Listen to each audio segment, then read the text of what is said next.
హృదయపూర్వకంగా శుభములు మేలులు కలుగునుగాక. హల్లెలూయా, హల్లెలూయా. మంచిది. ఇంతవరకు పాటల్లో మై పొందుకున్నారు, స్తుతి ఆరాధనలో మై పొందుకున్నారు. మరి శిలువలో యేసయ్య పలికిన 3 మాటల్లో ముగ్గురు కూడా వివరించారు. దేవుని నామానికి మహిమ కలుగునుగాక. హల్లెలూయా. యేసుక్రీస్తు వారు శిలువలో అంత బాధపడుతున్నా కానీ, శ్రమ పెడుతున్నా కానీ, దాహం అవుతున్నా కానీ, తండ్రి తండ్రి వీరేమి చేస్తున్నారో వీరిని క్షమించమని దేవుడు తండ్రిని వేడుకున్నాడు. ప్రియబిడ్డ, మనము కూడా మనం బాధపడుతున్నా కానీ మనం దేవుని ఏం కోరుకోవాలి? అయ్యా వారిని క్షమించాయని మనం దేవుణ్ణి వేడుకోవాలి, క్షమించమని. ఎందుకని దేవుడు క్షమించమన్నాడు కానీ క్షమించాలి. క్షమించే మంచి మనసు ఉండాలి, క్షమించే మంచి హృదయం కలిగి ఉండాలి, క్షమించే వారికి మనం ఉండాలి. మన శరీరం కాబట్టి క్షమించే మనసు ఫస్ట్ మనం ఉన్న తర్వాత మనం క్షమించే మనసు కలిగి ఉంటాం. శరీరం కాబట్టి తొందరపడుతుంటాం. యేసయ్య దేవుళ్ళు కూడా తొందరపడ్డా, ఆయన ఒక్క మాట కూడా ఎదురు పడలేదు. ప్రియబిడ్డ, విలువైన రక్తం కాచాడు శిలువలో మార్చి, తండ్రి వీరేమి చేస్తున్నారో వీరిని క్షమించని అడిగాడు. అలాగే మనం కూడా మన జీవితాంతం కూడా మన పట్ల అపరాధములు చేసిన వారిని కూడా, మనల్ని ద్వేషించిన వారిని కూడా ఏం చేయాలి? క్షమించే వారిగా ఉండాలని మొదటి మాట పావని మాట్లాడింది. దేవుని నామమున మహిమ కలుగునుగాక. ఎందుకని ఆయన పాపులను క్షమించుటకు మనిషి కుమారుడిగా అధికారం ఉంది ఆయనకి. మనిషి కుమారుడే, శరీరానికి ఉన్న దేవుడు కాబట్టి ఆయన శరీరానికి లోకానికి వచ్చారు కాబట్టి పాపమును క్షమించుటకు ఆయనకి అధికారం ఉంది. ఆయనకి అధికారం ఉందంటే పరిసయ్యులు సర్దుకాయలు ఉన్నారు కదా, సర్దుకొట్టలు ఏమన్నారు? ఈయన పాపిగా పుట్టి ఈయన పాపమును క్షమించుటకు ఈయనకి ఏం అధికారం ఉందని యేసు ప్రభు వారిని ఏం చేశారండి? పగబెట్టారు.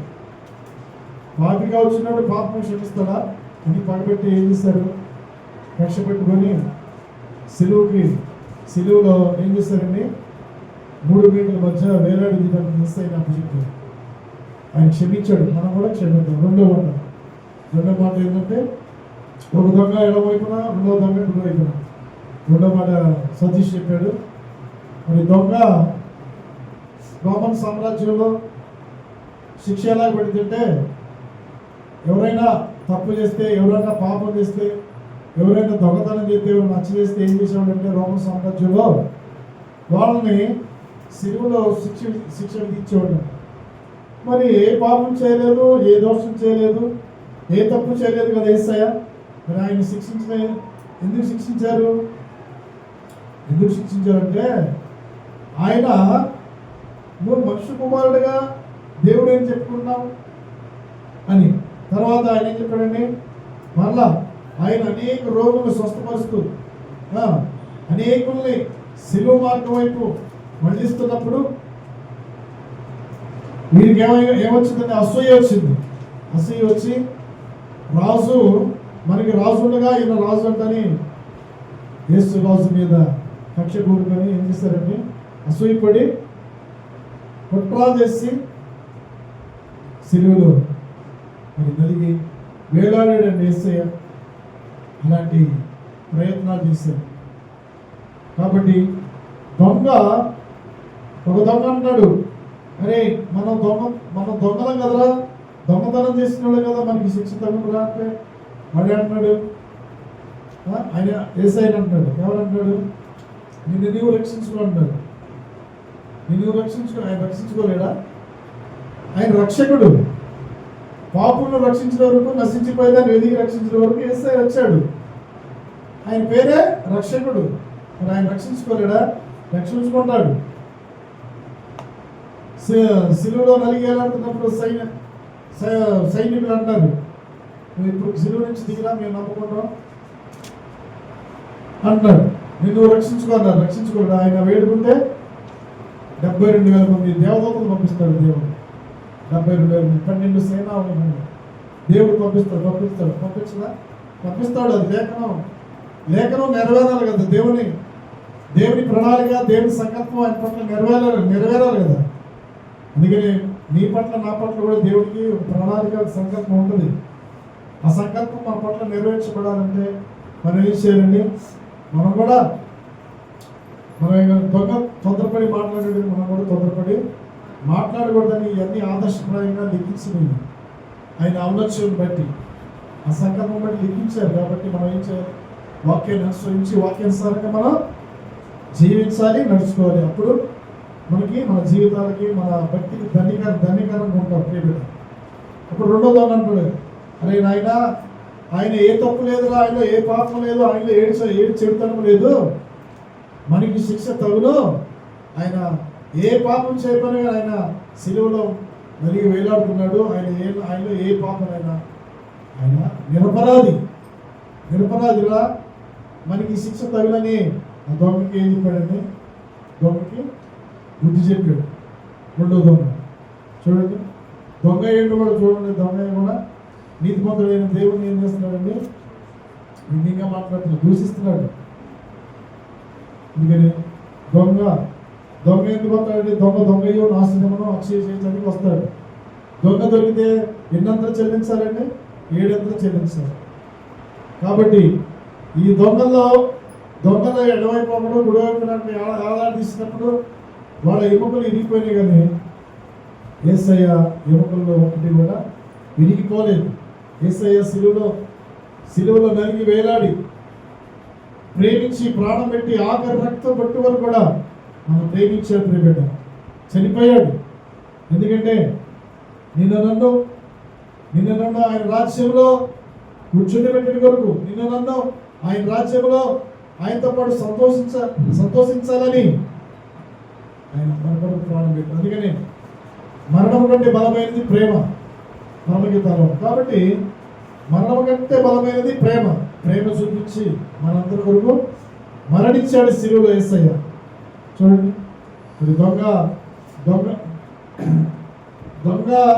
అయిన కూడా దేవుని అంటున్నాడు, దేవుని దూషించాడు. మరి దొంగ అన్నాడు, అయ్యా నువ్వు పరిశుద్ధులు అయ్యా, నీతిమంతుడు నీవే, పాపం నీ రాజ్యం వచ్చినప్పుడు జ్ఞాపకం చేసుకొని అన్నప్పుడు తప్పక అన్నాడు. ఎమ్మంటే యేసు ప్రభువు వారితో ఎమ్మంటే పరదేశంలో చేరేది దొంగ.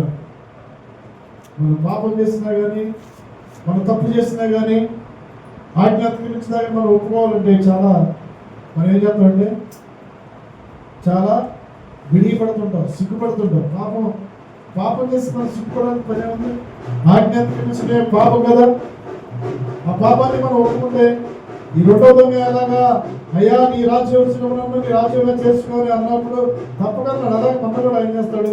తప్పక నిన్ను కూడా ఆయన ఎదుట మనం క్షమాపణ అడిగినప్పుడు, ఆయన ఎదుట మనం ప్రాధాయపడినప్పుడు మనం ఏం చేస్తాడు? తప్పక క్షమిస్తాడు ప్రియబిడ్డ. కాబట్టి దొంగని నువ్వు కూడా మన దేశంలో ఉంటావు. మూడో మాట ఏంటంటే లోకస్వార్త, యోహాను సువార్త 19:26-27. యేసయ్య సిలువలో నలిగి వేలాడుతున్నప్పుడు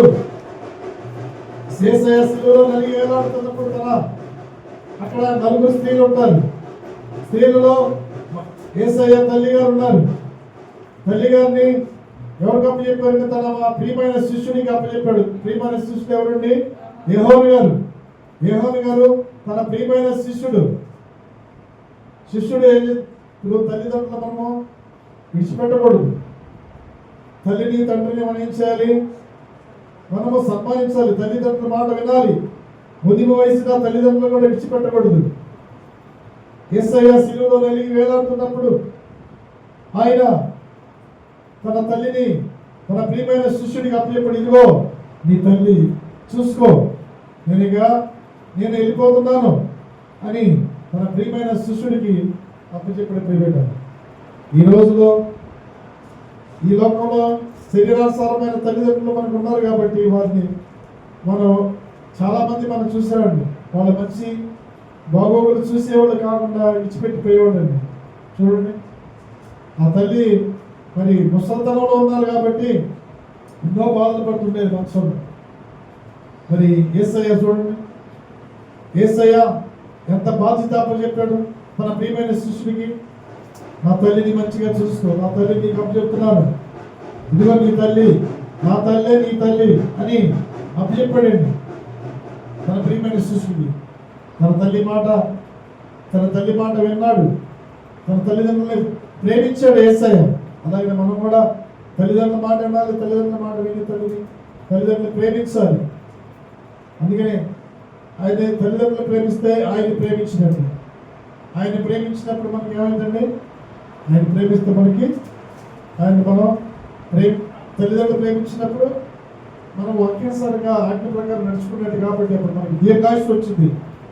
దీర్ఘాయుష్ ఆయన రాజ్యంలో కూడా మనము ఆ ప్రేమ గల రాజ్యంలో మనం కూడా ప్రవేశిస్తాం. ప్రేమ ప్రేమ లేని వాడు నావాడు కాదన్నాడు. ప్రేమ లేని వాడు నావాడు కాదని దేవుడు వాక్యం సెలవుస్తుంది. ప్రేమించేవారిగా ఉండాలి, ప్రేమ కలిగి ఉండాలి, ప్రేమ కలిగి సత్యం చెప్పాలి. ప్రేమ అనేక దోషములు కప్పివేస్తుంది. ప్రేమ కలిగి ఉంటే దోషాలన్నీ కూడా కప్పివేయబడతాయి, దోషాలన్నీ కూడా విడిచిపెడతాం, పాపం అంతా కూడా విడిచిపెడతాం ప్రేమిట.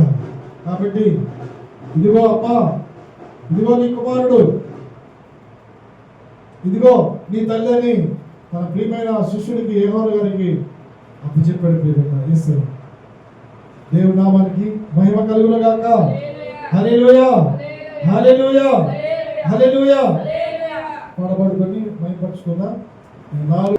కయప దగ్గరికి, కయప కాడి నుంచి కయపని ఇక్కడి నుంచి అన్నా దగ్గరికి ఏం చేస్తున్నారండి?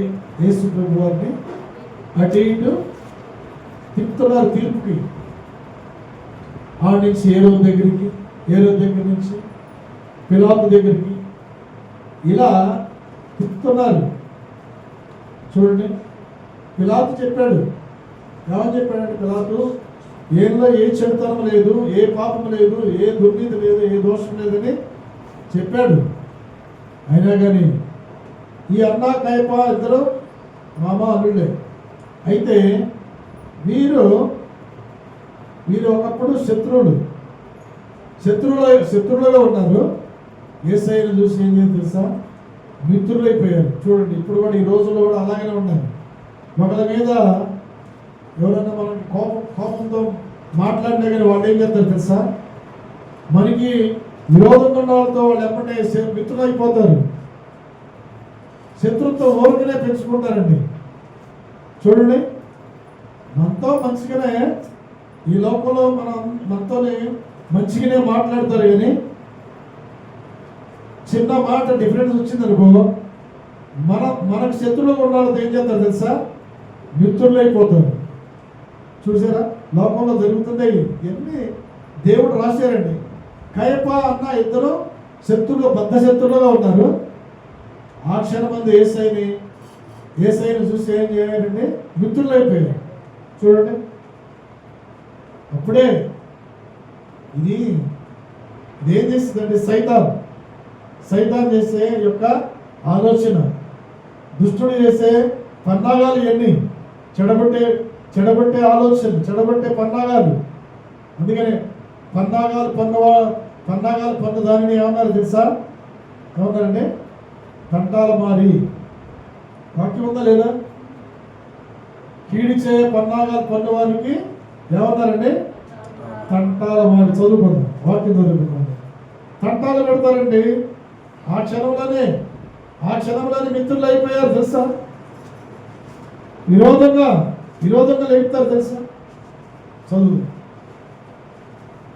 కీడి చేయి పన్నాగాలు పన్నువాడిని తంటాలు మారని వాక్యం సెలవుస్తుంది. ప్రేమిట చదువుదాం. సామెతలు 24:8. సామెతలు 24:8. కీడి చేయ పన్నాగములు పన్నువానికి తంటాల మారని పేరు పెట్టబడును. చాలు. కీడి చేయాలని ఏం చేస్తారండి వాళ్ళు? పన్నాగాలు పన్నుతారు. పన్నాగాలు అంటే పన్నాగము అంటే ఆలోచనలు.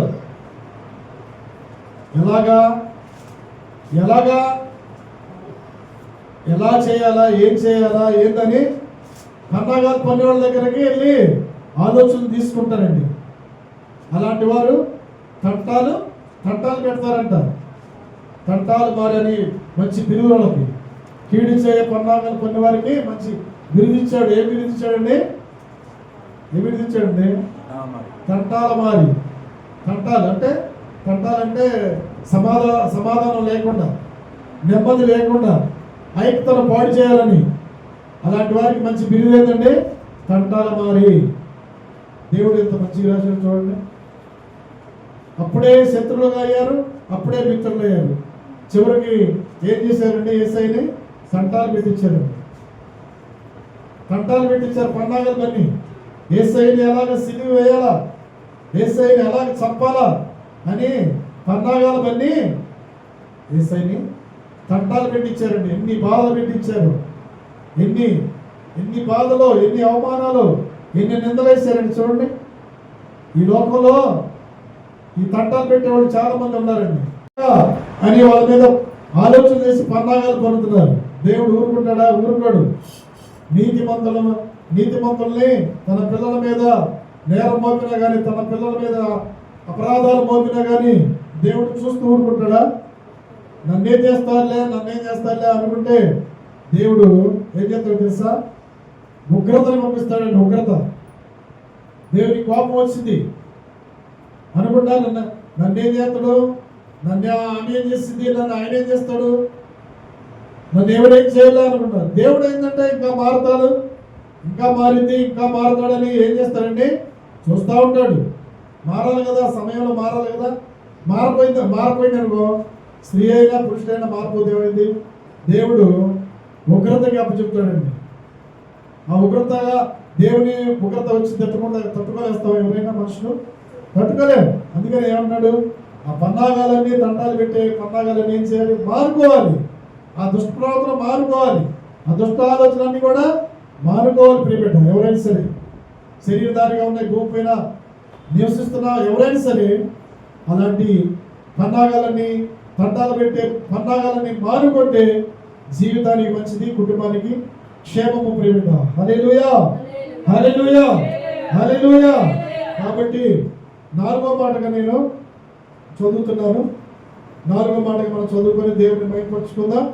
నేను 4 మాటలు చెప్పాలి కాబట్టి చదువుకుందాం. యోహాను సువార్త, మార్కు సువార్త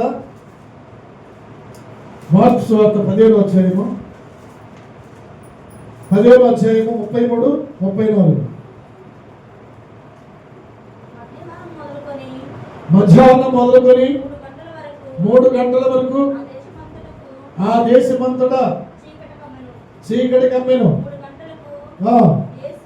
యేసు 3 గంటలకు యేసు ఎలోయి ఎలోయి లామా సబక్తాని బిగ్గరగా కేక వేసింది. ఆ మాటకు నా దేవా నన్ను ఎందుకు చేయి విడిచిదు అని అర్థము. హల్లెలూయా, హల్లెలూయా, హల్లెలూయా, హల్లెలూయా. మధ్యాహ్నం 3 గంటలకి సిలువలో ఉన్నారు యేసయ్య. సిలువలో ఉన్నప్పుడు ఆ దేశం మొత్తం కూడా చీకటి కమ్మిపోయింది. చీకటి కమ్మిపోయింది. ప్రియ దేవుని బిడ్డలారా, చీకటి కమ్మిపోయినప్పుడు ఆయన ఒక్క కేక వేసి బిగ్గరగా కేక వేశాడు.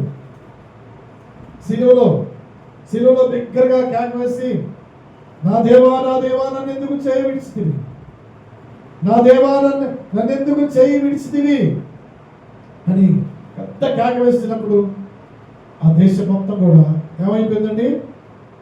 చీకటి కమ్మిపోయింది. కటికి చీకటి అయిపోయింది. యేసయ్య ప్రాణం విడిచాడు. నా దేవా నా చేయి ఎందుకు విడిచితివి? దేవుడే చేయి విడిచిపెట్టలా. దేవుడు చేయి విడిచిపెట్టలేదండి. మనం కూడా అనుకుంటాం, దేవుడు నన్ను ఎందుకు, నాకైనా ఈ బాధలు, నాకైనా ఈ కష్టాలని మనం అనుకుంటాం. ఎందుకంటే తన యొక్క ప్రియమైన కుమారుణ్ణి, తన ముద్ర కుమారుని, ఏకైక కుమారుని ఎందుకు ఈ లోకాన్ని పంపించాడంటే ప్రజల యొక్క పాపాలని విమోచించడం కొరకు, నశించిపోయేదాన్ని వెతికి రక్షించిన కొరకు యేసు ప్రభు వారు సిలువలో నలిగి వేలాడాడండి. అదే తండ్రికి ఇష్టమైంది. ఇందాక 53 తండ్రికి అది నాకు ఇష్టమైంది అన్నాడు. నలగొట్టబడటకు సిలువలో నలిగి వేలాడుతున్నప్పుడు ఆయన సొగసైన లేదు, స్వరూపమైన లేదు, వ్యాధిని అనిపించుడు గాను వ్యసనాకాంతుని గాను దుఃఖాకాంతుని గాను మనుషులు చూడనున్నవి గాను మనుషులు తృణీకరించబడినవాడుగా అయిపోయాడు. ఆయనలో సొగసు ఉందండి, స్వరూపం ఉందా? ఏమైనా ఓపిక ఉందా? ఓపిక లేదు.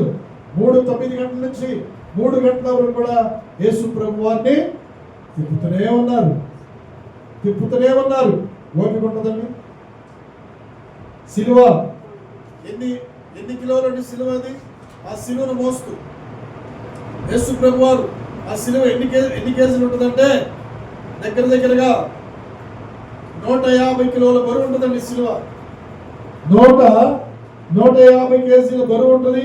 ఎత్తేమో 15 అడుగుల సిలువ, వెడల్పు 8 అడుగులండి. మేకులు ఏ సైజ్ అంటే 3/4 సైజ్ అండి, పెద్దది. పొడవు 8 అడుగులు ఇంచులండి. చూడండి, తల మీద ఏం చేశారండి? తల మీద 17 రకాల ముళ్ళు గుచ్చబడ్డాయి. 17 రకాల ముళ్ళు ఉన్నాయండి. 17 రకాల ముళ్ళ కిరీటం కల్లి ముళ్ళు కిరీటం కల్లి తల మీద కిరీటంగా పెట్టారు యేసయ్యకి. చూడండి, అంత కోపం వాళ్ళకి యేసయ్యండి. ఎందుకు కోపం వచ్చిందండి వాళ్ళకి? ఆయన ఏం చేస్తున్నాడండి? మంచిని ప్రకటిస్తున్నాడు. నీతిగా నడుచుకో, పరిశుద్ధంగా జీవించండి. ఈ లోకంలో ఎవరు వింటున్నారా? పరిశుద్ధంగా జీవించు, నీతిగా న్యాయంగా నడుచుకో, యథార్థంగా బ్రతుకు, సమాధానంగా నడుచుకో అంటే ఎవరు నడుచుకున్నారా? ఎవరు నడుచుకోలేదు. అదే దేవుడు చెప్పిందండి. అందుకని శత్రువులు ఎందుకు అయిపోయారండి? ఉత్తమైన దానిని ప్రకటిస్తున్నందుకు. ఉత్తమైన అంటే ఏంటండి? మంచిని ప్రకటిస్తున్నందుకు యేసుక్రీస్తు వారికి ఎంతమంది శత్రువులు అయిపోయారండి? చూడండి, శత్రువులు అయిపోయారు. పిలాతు, అన్న, కైప, హేరోదు, తర్వాత యోధా ప్రజలు. చూడండి, ఎవరిని అప్పచెప్పింది అసలు దేవుని సిలువకి? దేవుని బిడ్డలే అప్పచెప్పారండి. అంటాడు కదా, పిలాతు అంటాడు కదా, నీ ప్రజలేగా నీ వాళ్ళేగా నాకు అప్పచెప్పిందని పిలాతు అంటాడండి. ఇప్పుడు మనకి బయట వాళ్ళు ఏమో అప్పచెప్పరండి. బయట వాళ్ళు మన రహస్యాలు ఎవరు చెప్పరండి. ఎవరు చెప్పరు. మనకి తెలిసిన వాళ్ళే మన రహస్యాలని బయట చెప్తారు. తెలుసా? ఇప్పుడు ఫోన్లు వచ్చినాయి. ఫోన్ ద్వారా అన్ని సమాచారాలు వెళ్ళిపోతాయి. లేవా? ఎవరు బయట పెట్టరండి. యేసు ప్రభువుని బయట పెట్టింది ఎవరండి? అప్పచెప్పింది యూదులే, ఇజ్రాయెల్ ప్రజలే. ఇందాక పావని చెప్పింది ఇజ్రాయెల్ ప్రజలండి. మనకి మన దగ్గరగా మనతో స్నేహం చేస్తానే, మనతోనే మంచిగా ఉంటానే, మనతో సమాధానంగా ఉంటానే, పైకి మంచిగా మాట్లాడుతూ లోన విషం పెట్టుకొని మాట్లాడుతుంటారు. యేసు ప్రభువుతో కూడా అలానే మాట్లాడారు, సహవాసం చేశారు. 3.5 సంవత్సరాలు సహవాసం చేశారు యేసు ప్రభువుతో. చూడండి, వారే సిలువకు అప్పచెప్పారండి. ఎవరు కూడా మన రహస్యాలు ఎవరు బయట వారు ఎవరు పెట్టరండి. మనతో స్నేహం చేసేవాళ్ళే మన రహస్యాలు మొత్తం బయట పెడతారు. పన్నాగాలు పండుతుంటారు, తంటాలు పెట్టాలని. అలాంటి దుష్ట మనసు కలిగిన వారు హేరోదు, అన్న, కైప, పిలాతు. అలాంటి దుష్ట మనసు ఎవరిలో కూడా ఉండకూడదండి. అది చాలా డేంజరస్. అది ఎప్పటికైనా నాకేమైంది, నన్ను ఎవరు ఏం చేస్తారు, నాకేమైంది, నన్ను ఎవరు చూస్తున్నారు అనుకుంటున్నావు. ప్రతి ఒక్కరు కూడా దేవుడు చూస్తున్నాడు, ఆకాశంలో ఉన్నాడు. నువ్వు తప్పించుకోలేవు, నేను తప్పించుకోలేవు, ఎవరు కూడా తప్పించుకోలేరు. దేవుని ఒకరితో వచ్చిందనుకో ఎవరు తప్పించుకుంటారండి? తప్పించుకోలేవు ప్రేమిట. కాబట్టి యేసయ్యకి 12 రకాల ముళ్ళు గుచ్చబడ్డాయి. మన బాడీలో ఎంత రక్తం ఉండాలి? మన బాడీలో ఎంత రక్తం ఉండాలమ్మా? 6 6 పైన ఉంటారు. దేవుడు దేవుడు దేవుడు శరీరంలో కూడా 6.5 అంతా అంతా మొత్తం ఒక చుట్టుకోలేదు ఆయన శరీరంలో, అంతా పోయింది. శరీరంలో ఏం లేదు, రక్తం మొత్తం కార్చాడు సిలువలో, మొత్తం కార్చి 6.5 మొత్తం కార్చాడు. చూడండి, ఈ పైన గాయాలు, శరీరం పైన గాయాలు. మరి బరువు 85 కేజీలు, 25 కేజీలు మోస్తున్నాడు ఎండలో. సిలువ బరువు 150 కేజీలు, ఆయన ఉన్న బరువు ఎంత? 85 కేజీలని చరిత్రకారులు లెక్కించారు. 85 కేజీలు బరువు ఎట్లా 150 కిలోలు ఎలా మోస్తారు? 150 కేజీల సిలువ మోస్తుంటే ఎండలో పడకుండా లేచుతా పడకుండా యేసయ్య అన్ని బాధలు అనుభవించాడు ప్రియబిడ్డ. అందుకనే దేవుడు చేయి విడిచిపెట్టలేదండి, విడిచిపెట్టల. ఆయన్ని నలగొట్టటకు దేవునికి ఇష్టమైంది. ఈ లోకంలో ఎందరో విడిచిపెట్టి పోతారండి, విడిచిపెట్టి పోతారు, స్నేహం చేస్తారు, మళ్ళీ పిల్లల తల్లిదండ్రులు విడిచిపెట్టి పోతారు. తెలుసా, ఆయన ప్రియమైన శిష్యులు ఏమైపోయారండి? 12 మంది శిష్యుల్లో ఒకడు ఇస్కరియోతు యూదా, ప్రియమైన శిష్యుడు యోహాను గారు. చివరికి ఎవరు మిగిలారండి? ఒక్కడే మిగిలాడు. 10 మంది పారిపోలేదా? యేసయ్యని విడిచిపెట్టి పారిపోలేదా? వచ్చారు, తోటలోకి వచ్చారు. తోటలోకి వచ్చినప్పుడు యేసయ్యని పట్టించడానికి 30 నాణ్యాలకు అప్పచెప్పాడు ఇస్కరియోతు యూదా. తంటాలు పెట్టించాడు. అప్పచెప్పిన తర్వాత ఈ 10 మంది పారిపోలేదా? పారిపోయారు, విడిచిపెట్టి పారిపోయారండి. యేసయ్యని విడిచిపెట్టి పారిపోయారండి. అలాగా నిజమైన స్నేహితుడు ఎరువగా ప్రేమిస్తాడు, అట్టి వారు దురదృష్టల సహాయకుడిగా ఉంటారని వాక్యం సెలవిస్తుంది. సామెతలు 17:17. నిజంగా స్నేహం చేస్తే ఎలా ఉండాలి? నిజంగా స్నేహం చేస్తే నిజంగా స్నేహం చేయాలి, అంతే, ప్రాణానికి ప్రాణం. అంతేగాని ఇట్లా సాయం చేసి స్నేహం చేసి మనల్ని తంటాలు పెట్టే మాటలు మాట్లాడవచ్చు. యేసయ్యని అలా ఆయన తంటాలు పెట్టారండి. దేవునితో సహవాసం చేస్తూ 33 సంవత్సరాలు భూమి మీద ఉన్న యేసయ్యతో సహవాసం చేసి యూదా 30 నాణ్యాలకు అప్పచెప్పాడండి. యూదా ఎక్కడుండేది కూడా, యూదాకి యేసయ్య ఎక్కడ, ఏ తోటలో ఉండేది కూడా, ఏ స్థలంలో ఉండేది కూడా యూదాకు తెలుసు. ప్రియబిడ్డ తెలుసు. ఆయన తీసుకొని వచ్చాడు, సైనికులు తీసుకొచ్చి నేను ఎవరినైతే ముద్దు పెట్టుకుంటానో ఆయనే యేసని వచ్చి ఏమంటున్నాడు? మళ్ళా పట్టించాడు, శుభం అంటున్నాడు. చూడండి, ముద్దు పెట్టుకుని నీ శుభం కలిగినగా అన్నాడు. ఆయన మేలు చేస్తున్నాడా? మేలు చేయట్లేదు. ముద్దు పెట్టుకొని నీ శుభం కలిగిన గారిని యేసయ్యని అప్పచెప్పాడండి. యేసయ్యని అప్పచెప్పిన తర్వాత యేసయ్య ఒక్క మాట అన్నాడు, ఈడు భూమి మీద పుట్టకుండా మేలు అన్నాడు. చూడండి, అలాంటి వారు భూమి మీద పుట్టకుండా మేలే. ఎందుకని? తంటాలు పెడతారండి. తంటాలు పెట్టాడు యేసయ్యనే, తంటాలు పెట్టాడు ఇస్కరియోతు యూదా. మనల్ని తంటాలు పెట్టాలని పెద్ద లెక్కేం కాదు. అలాంటి వారు భూమి మీద పుట్టకుండా మేలు.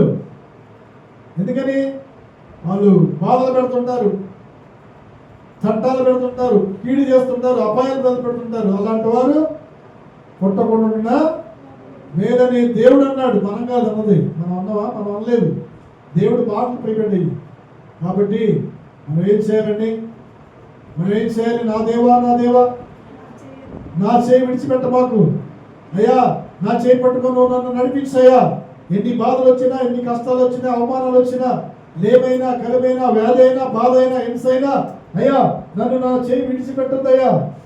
అన్నదమ్ములు చేయి విడిచినను, తల్లిదండ్రులు చేయి విడిచినను, అయ్యా స్నేహితులు మరచినను నన్ను మరవద్దయ్యా. నా చేయి పట్టుకొని అయినా అంతవరకు నన్ను నడిపించయ్యా అని మన దేవుని వేడుకోవాలి. ప్రియబిడ్డ, ఈ లోకంలో మనం ప్రేమించే వాళ్ళే, మనతో స్నేహం చేసేవాళ్ళు ఏం చేస్తారు తెలుసా? చేయి విడిచిపెడతారు. ఒకనొక దినము, ఒకనొక రోజు చేయి ఇడిచిపెట్టేస్తారు. యేసయ్యని దేవుడు చేయి విడిచిపెట్టలేదు, కానీ ఆయన అతను నల్లగొట్టటకు నాకు ఇష్టమైనది.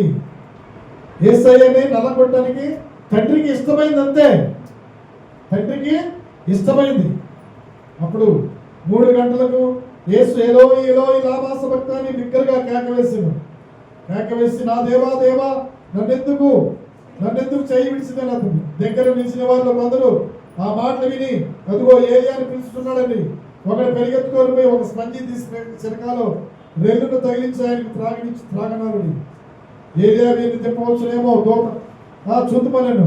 చూడండి, అంతటా యేసు గొప్ప కేక వేసి ప్రాణము విడిచెను. గొప్ప కేక వేసి ఆయన ప్రాణం విడిచెను. అప్పుడు దేవాలయము తెరపై నుండి కిందకి 2గా చిరిగను. ఆయన ఎదురుగా నిలిచి ఉన్న శతాధిపతి ఈయన ఇలాగ ప్రాణం విడిచి నిజముగా ఈ మనుషుడు దేవుని కుమారుడని చెప్పాను. చూడండి, అక్కడ సైనికుడు ఉన్నాడండి, శతాధిపతి ఉన్నాడు. చూసి నిజముగా దేవుని కుమారుడని అప్పుడు తెలుసుకున్నాడు. ఆఖరి రక్తం కొట్టుకుపోయినా కానీ ఆయన డొక్కలో బల్లెం పొడిచినా కానీ ఏమైందంటే రక్తము నీళ్ళు ఒక్కసారే కానీ. అప్పుడు శతాధిపతి అన్నాడు, ఈయన నిజముగా దేవుని కుమారుడే, ఈయనలో ఏ పాపము లేదు, ఈయనలో ఏ దోషము లేదు అని శతాధిపతి ఒప్పుకున్నాడండి. చూడండి, యేసయ్యకి దాహం వేస్తుంది. యేసయ్యకి దాహం వేస్తున్నప్పుడు వాళ్ళు ఏం చేశారు, ఒక సంచి తీసుకొచ్చి చేదంటే ఇది మత్తు అంటే చేదు కలిపి తీసుకొచ్చి తీసుకొని తాగలేదు. ఎందుకని ఇప్పుడు ఎవరన్నా మనం దెబ్బలు తగిలినా కానీ బాధలో వాళ్ళు ఏం చేస్తారు, ఈ లోకానుసారం ఏం చేస్తారండి, అది తాపడు ఒళ్ళంతా గాయాలతో ఉన్నప్పుడు దెబ్బలతో ఆయన నలిగి వేలాడుతున్నప్పుడు ఏం చేస్తారు తెలుసా, అదేనిస్తే కొద్దిగా ఊపిరి పీల్చుకుంటాడు, కొద్దిగా ఉపశమనం తీసుకుంటాడు. అంతే ఏసయ్య ఎందుకు ఆయన మహానుభావుడు, సర్వత్రామి సర్వజ్ఞాని అని తెలుసు కదా. అది పుచ్చుకోలేదు ఆయన, ఆ చేతును పుచ్చుకోలా.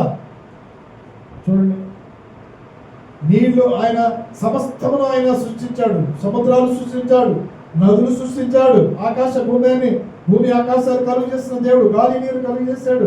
ఆయనకి ఏమైనా కొలువా? ఆయన దాహానికి ఏమన్నా కొలువా? చేతు చిరకనిచ్చారండి చివరికి.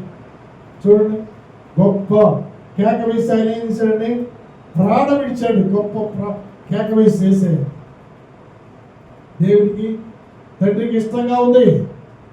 చెయ్యైతే ఎడవలా దేవుడు. యేసుప్రభు నా దేవా నన్ను ఎందుకు చేయి విడిచింది, బాధల్లో ఉండి ఆయన ఆ మాట పలికాడండి. ప్రియబిడ్డ, నా దేవా నా చెయ్యి ఎందుకు విడిచావు, అని యేసుప్రభు ఆయన చెయ్యి విడిచిపెట్టలేదు కానీ ఆయనకి ఇష్టమైంది అంతే నలగొట్టాలి. దేవుడు నామముకి మహిమ కలుగును గాక. హల్లెలూయా. యోహాను సువార్త 19వ అధ్యాయము 28. యోహాను సువార్త 19వ అధ్యాయము 28.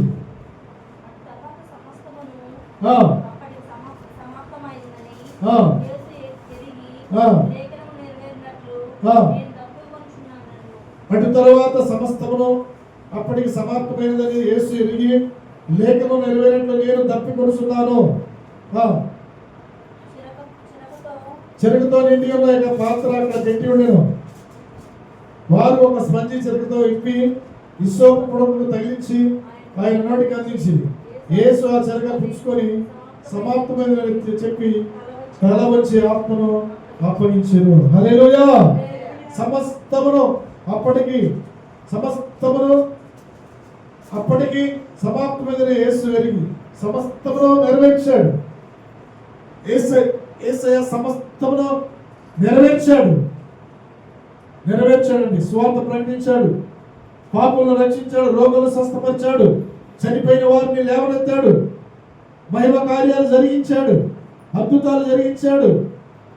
చూడండి, అది దాహమైంది. ఆయన దాహం అది. లోకానుసారమైన దాహం ఏంటండి? లోకానుసారమైన దాహము నీరు. ఆయన దాహం ఏంటండి? పాపులను రక్షించాలి, నశించిపోయే ఆత్మలో రక్షించబడాలి. ఎవరు కూడా నశించిపోకూడదు. అది ఆయన దాహం అండి, ఆయన దాహం అది. అందుకనే సమాప్తమైందయ్యా, సమాప్తమైనది అని యేసు ఎరిగి లేఖనము నెరవేరినట్లు నేను దప్పిక కొనుస్తున్నాను, నేను దప్పిక కొనుస్తున్నాను అన్నప్పుడు చేదు చిరకం తీసి ఆయన తాగలేదు. ఇప్పుడు పాపాత్మురాల స్త్రీ దగ్గరికి వచ్చారు యేసయ్య, బావి దగ్గరికి వచ్చినప్పుడు, సమరయ స్త్రీ దగ్గరికి వచ్చినప్పుడు ఆమె వెళ్ళి ఏం చేసిందండి, ఆయన బావి దగ్గర వచ్చినప్పుడు, అయ్యా దాహానికి నేను నీళ్ళు ఇస్తానన్నప్పుడు యేసు ప్రభు అన్నారు, నేను ఇచ్చే నీళ్లు నువ్వు తాగితే మరి ఎన్నటికి తప్పికొనము, నీవిచ్చే నీళ్లు నాకు చేది పోస్తే నేను మళ్ళా తప్పికొంటామని ఆ యొక్క సమరయ స్త్రీకి దేవుడు చెప్పినప్పుడు అవి ఏం చేస్తుందండి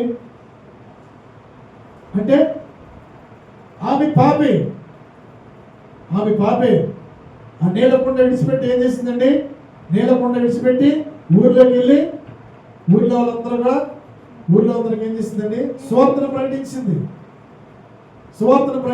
అందరికీ యేసుక్రీస్తు రక్షకుడు, గొప్ప దేవుడు, ఆయన పాపం నుంచి విడిపించే దేవుడు, ఆయన నశించిపోయేదాన్ని రక్షించే దేవుడని అందరికీ ఏం చేసిందండి, సువార్తను ప్రకటించింది. ప్రియదేవులారా, మనం కూడా ఆయన దాహాన్ని తీర్చే వారిగా ఉండాలి. ఆయన తప్పికొని ఉన్నాడు కాబట్టి మనం కూడా ఏం చేయాలని, మనం కూడా ఆయన యొక్క వాక్యాన్ని నెరవేర్చే వారిగా ఉండాలి. చదువుదాం. యోహాను సువార్త 4వ అధ్యాయము 7వ వచనం చదువుదాం. 4:5. యాకోబు తన కుమారుడైన యోసేపుకి ఇచ్చిన భూమి దగ్గర ఉన్న సమరయలోని సుకారాను ఒక ఊరికి వచ్చాను. అక్కడ యాకోబు భార్య ఉండిన గనుక యేసు ప్రయాణం వల్ల అలసి ఉన్న రీతినే నా భార్య వద్ద కూర్చొని ఉండెను. అప్పటికి ఇంచుమించు 12 గంటలాయను. సమరయ స్త్రీ ఒకతే నీళ్లు చేదుకుంటూ అక్కడికి రాగా యేసు నాకు దాహానికి ఇమ్మని ఆమె అడిగాను.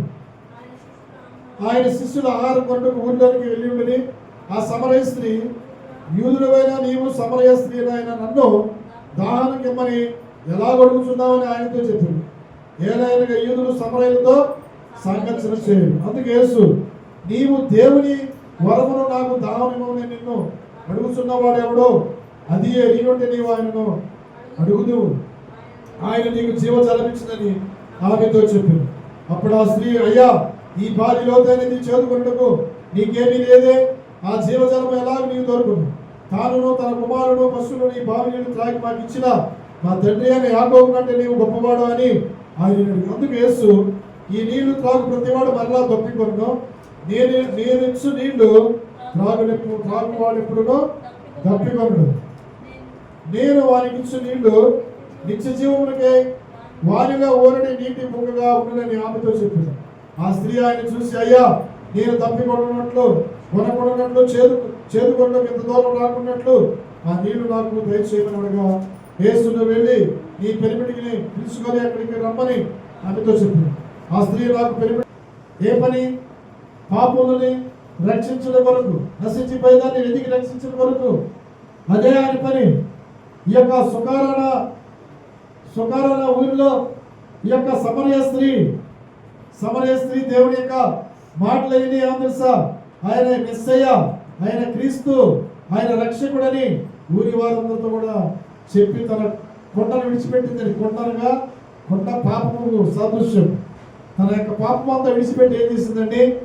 తనంత పాపం అంతా విడిచిపెట్టి ఆమె యేసుక్రీస్తుని తెలుసుకుందండి.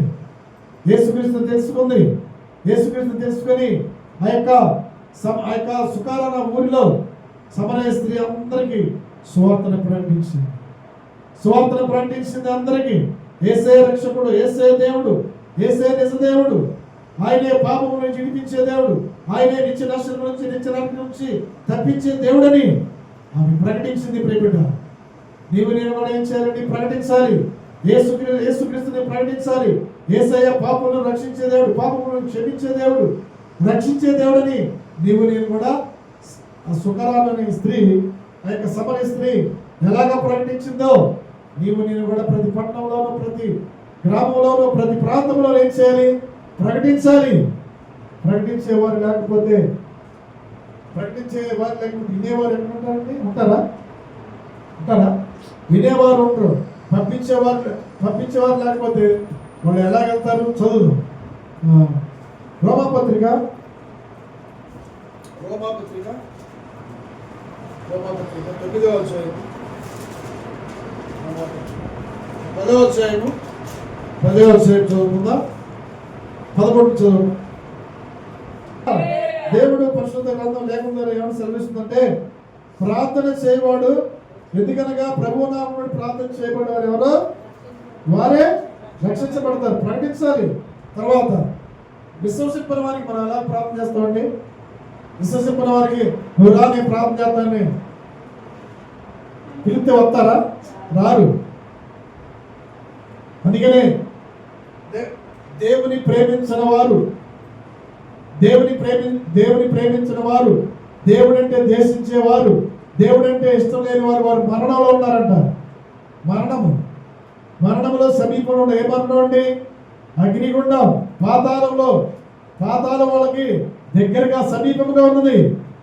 దేవుని ప్రేమించిన వారు, దేవుని ద్వేషించేవారు, దేవుడంటే విసిగించుకునేవారు, దేవుడంటే అసహించుకునేవారు, దేవుడు అనగా సృష్టికర్త అనగా న్యాయాధిపతి. ఆయన ద్వేషించేవారు మరణానికి చేరులో ఉన్నారు, పాతాళంలో దిగిపోయేవారుగా ఉంటారు. దేవుని ప్రేమించేవారిగా ఉండాలి. ఇప్పుడు దేవుడు అంటే దేవుడి మాటలు విన్న వాళ్ళకి మనం ఏం చెబుతామండి? చెప్పులాత్మా అందుకని వినేవారికి చెప్పు, దేవుడి మాట విని లోబడే వారికి ప్రార్థన చేయి. అంతే. లోబడే వాళ్ళకి ప్రార్థన చేయాలి, కానీ వినని వారికి ప్రార్థన చేస్తావా? చేయలేవు. వినని వారిని మనం మాటలు చెబుతావా? వాళ్ళు ఏం చెప్తారు? వినట్టుగా చెవులు తొలగించుకుంటారు. వినేవారికి చెప్పు మాట, వినని వాళ్ళకి చెప్పొద్దు. విశ్వసించే వారికే, దేవుడు అంటే విశ్వసించిన వారికే ఏం చేయాలండి? ప్రార్థన చేయాలి. విశ్వసించిన వారికి అసలు ప్రార్థనే చేయకూడదు, తెలుసా? విశ్వసించిన వారికి, దేవుడు అంటే అసహ్యపడే వారికి, దేవుడు అంటే ప్రేమించలేని ప్రార్థన చేయొద్దు. దేవుడు స్పష్టంగా తెలియపడుతున్నారు వాక్యం. మనం ఏంటంటే ఈ లోకంలో ఉన్నాం కాబట్టి ప్రార్థన చేస్తున్నాం. దేవుడు లేకుండా ఏం చెప్తుంది? నన్ను విశ్వసించిన వాడికి నువ్వు ఎలా ప్రార్థన చేస్తావు? విశ్వాసం లేని వాడికి ప్రార్థన చేస్తావు అండి. విశ్వాసం లేని దానికి ప్రార్థన చేస్తావా? ప్రార్థన చేయలేము. ఒకవేళ ప్రార్థన చేస్తున్నా కానీ ఏదో కష్టంగా ప్రార్థన చేయించుకుంటారు, అంతే. అవునా? అందుకనే విశ్వసించిన ఎట్లా ప్రార్థన చేయదు? వినని వారిని ఎట్లా విశ్వసిస్తాం? మాటలు వినడానికి విశ్వాసంలో నడిపించగలుగుతావా? వినని వాళ్ళని విశ్వాసంలో నడిపించడం చాలా కష్టం అండి. అందుకనే ఏం చేయాలి? ప్రకటించేవాడు లేకుండా వారు ఎట్లా ఇద్దరు? ప్రకటించేవారు లేకుండా నేను ప్రకటిస్తున్నాను వాక్యము. నేను ప్రకటిస్తేనే వింటున్నారు. మైకు యంత్రం ద్వారా కానీ మీరు కానీ వింటున్నారు, ఇట్లేదా? ప్రకటిస్తేనే వింటున్నారు. ప్రకటించేవారు లేకపోతే విశ్వసిస్తారా? ప్రకటించేవారు లేకపోతే వింటారా? అందుకనే ప్రకటించేవారు పంపబడిన ఎట్లు ప్రకటించదు? ప్రకటించేవారు పంపబడాలి. ప్రకటించేవారిని మీరు పంపాలి. మీరు వాళ్ళప్పుడు మీరేం చేయాలి? ప్రకటించేవారిని మీరు పంపాలి. సేవకుల్ని పంపాలి. మీరు పంపాలి. ప్రతి ఒక్కరు కూడా ముందుకు వెళ్ళండి, వాక్యాన్ని ప్రకటించండి, రాష్ట్రాల్లో ప్రకటించండి, జిల్లాల్లో ప్రకటించడానికి ఏం చేయాలి? పంపించేవారిగా ఉండాలి, అంతే. ప్రకటించేవారు ఉన్నప్పుడు వారిని ఏం చేయాలి? పంపించాలంటే వాక్యం జరుగుతుంది. ప్రకటించేవారు పంపబడని అలా ఎట్లు ప్రకటించరు? ప్రకటించేవారు పంపబడిపోతే ఎట్లా ప్రకటిస్తారు? పంపాలి. సేవకుల్ని ప్రతి రాష్ట్రంలో, ప్రతి జిల్లాకి వెళ్ళి, ప్రతి గ్రామానికి వెళ్ళని ఏం చేయాలి? పంపించాలి. మీరు పంపిస్తేనే అక్కడ వాక్యమును ప్రకటిస్తారు. వాక్యం ప్రకటిస్తున్నప్పుడు వింటారు. వినడం వల్ల విశ్వాసం వచ్చింది. విశ్వాసం ద్వారా రక్షించబడతారు. ప్రకటించేవాడు పాకపోతే ఎన్ని ఆత్మలన్నీ నశించిపోతాయి.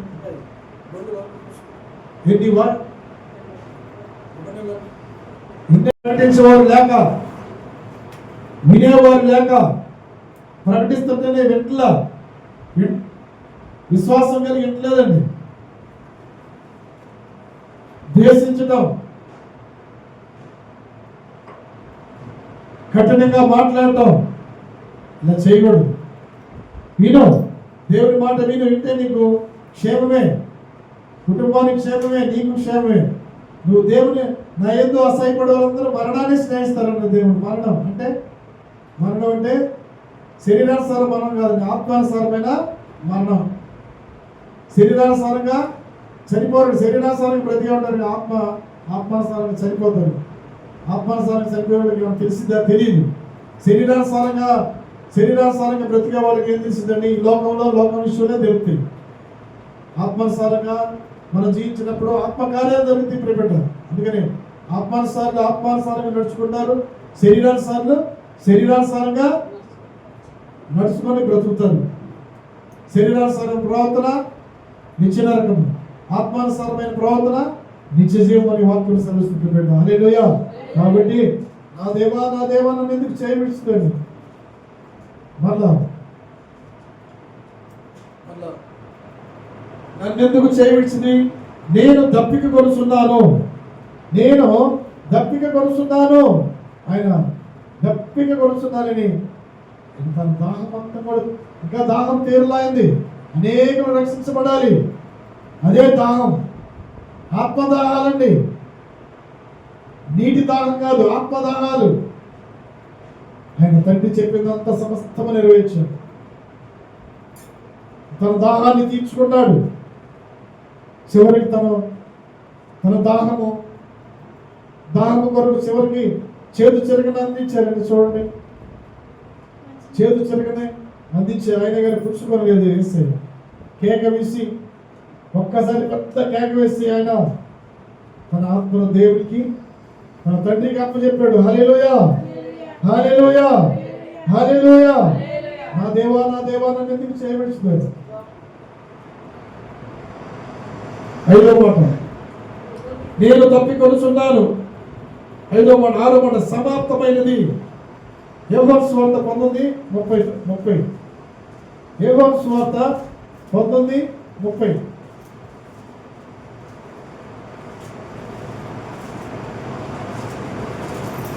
యోహాను సువార్త 19:30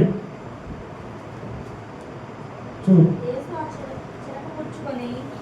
యేసు ఆ చిరక పుచ్చుకొని సమాప్తమని చెప్పి తల వంచి ఆత్మను అప్పగించెను. హల్లెలూయా.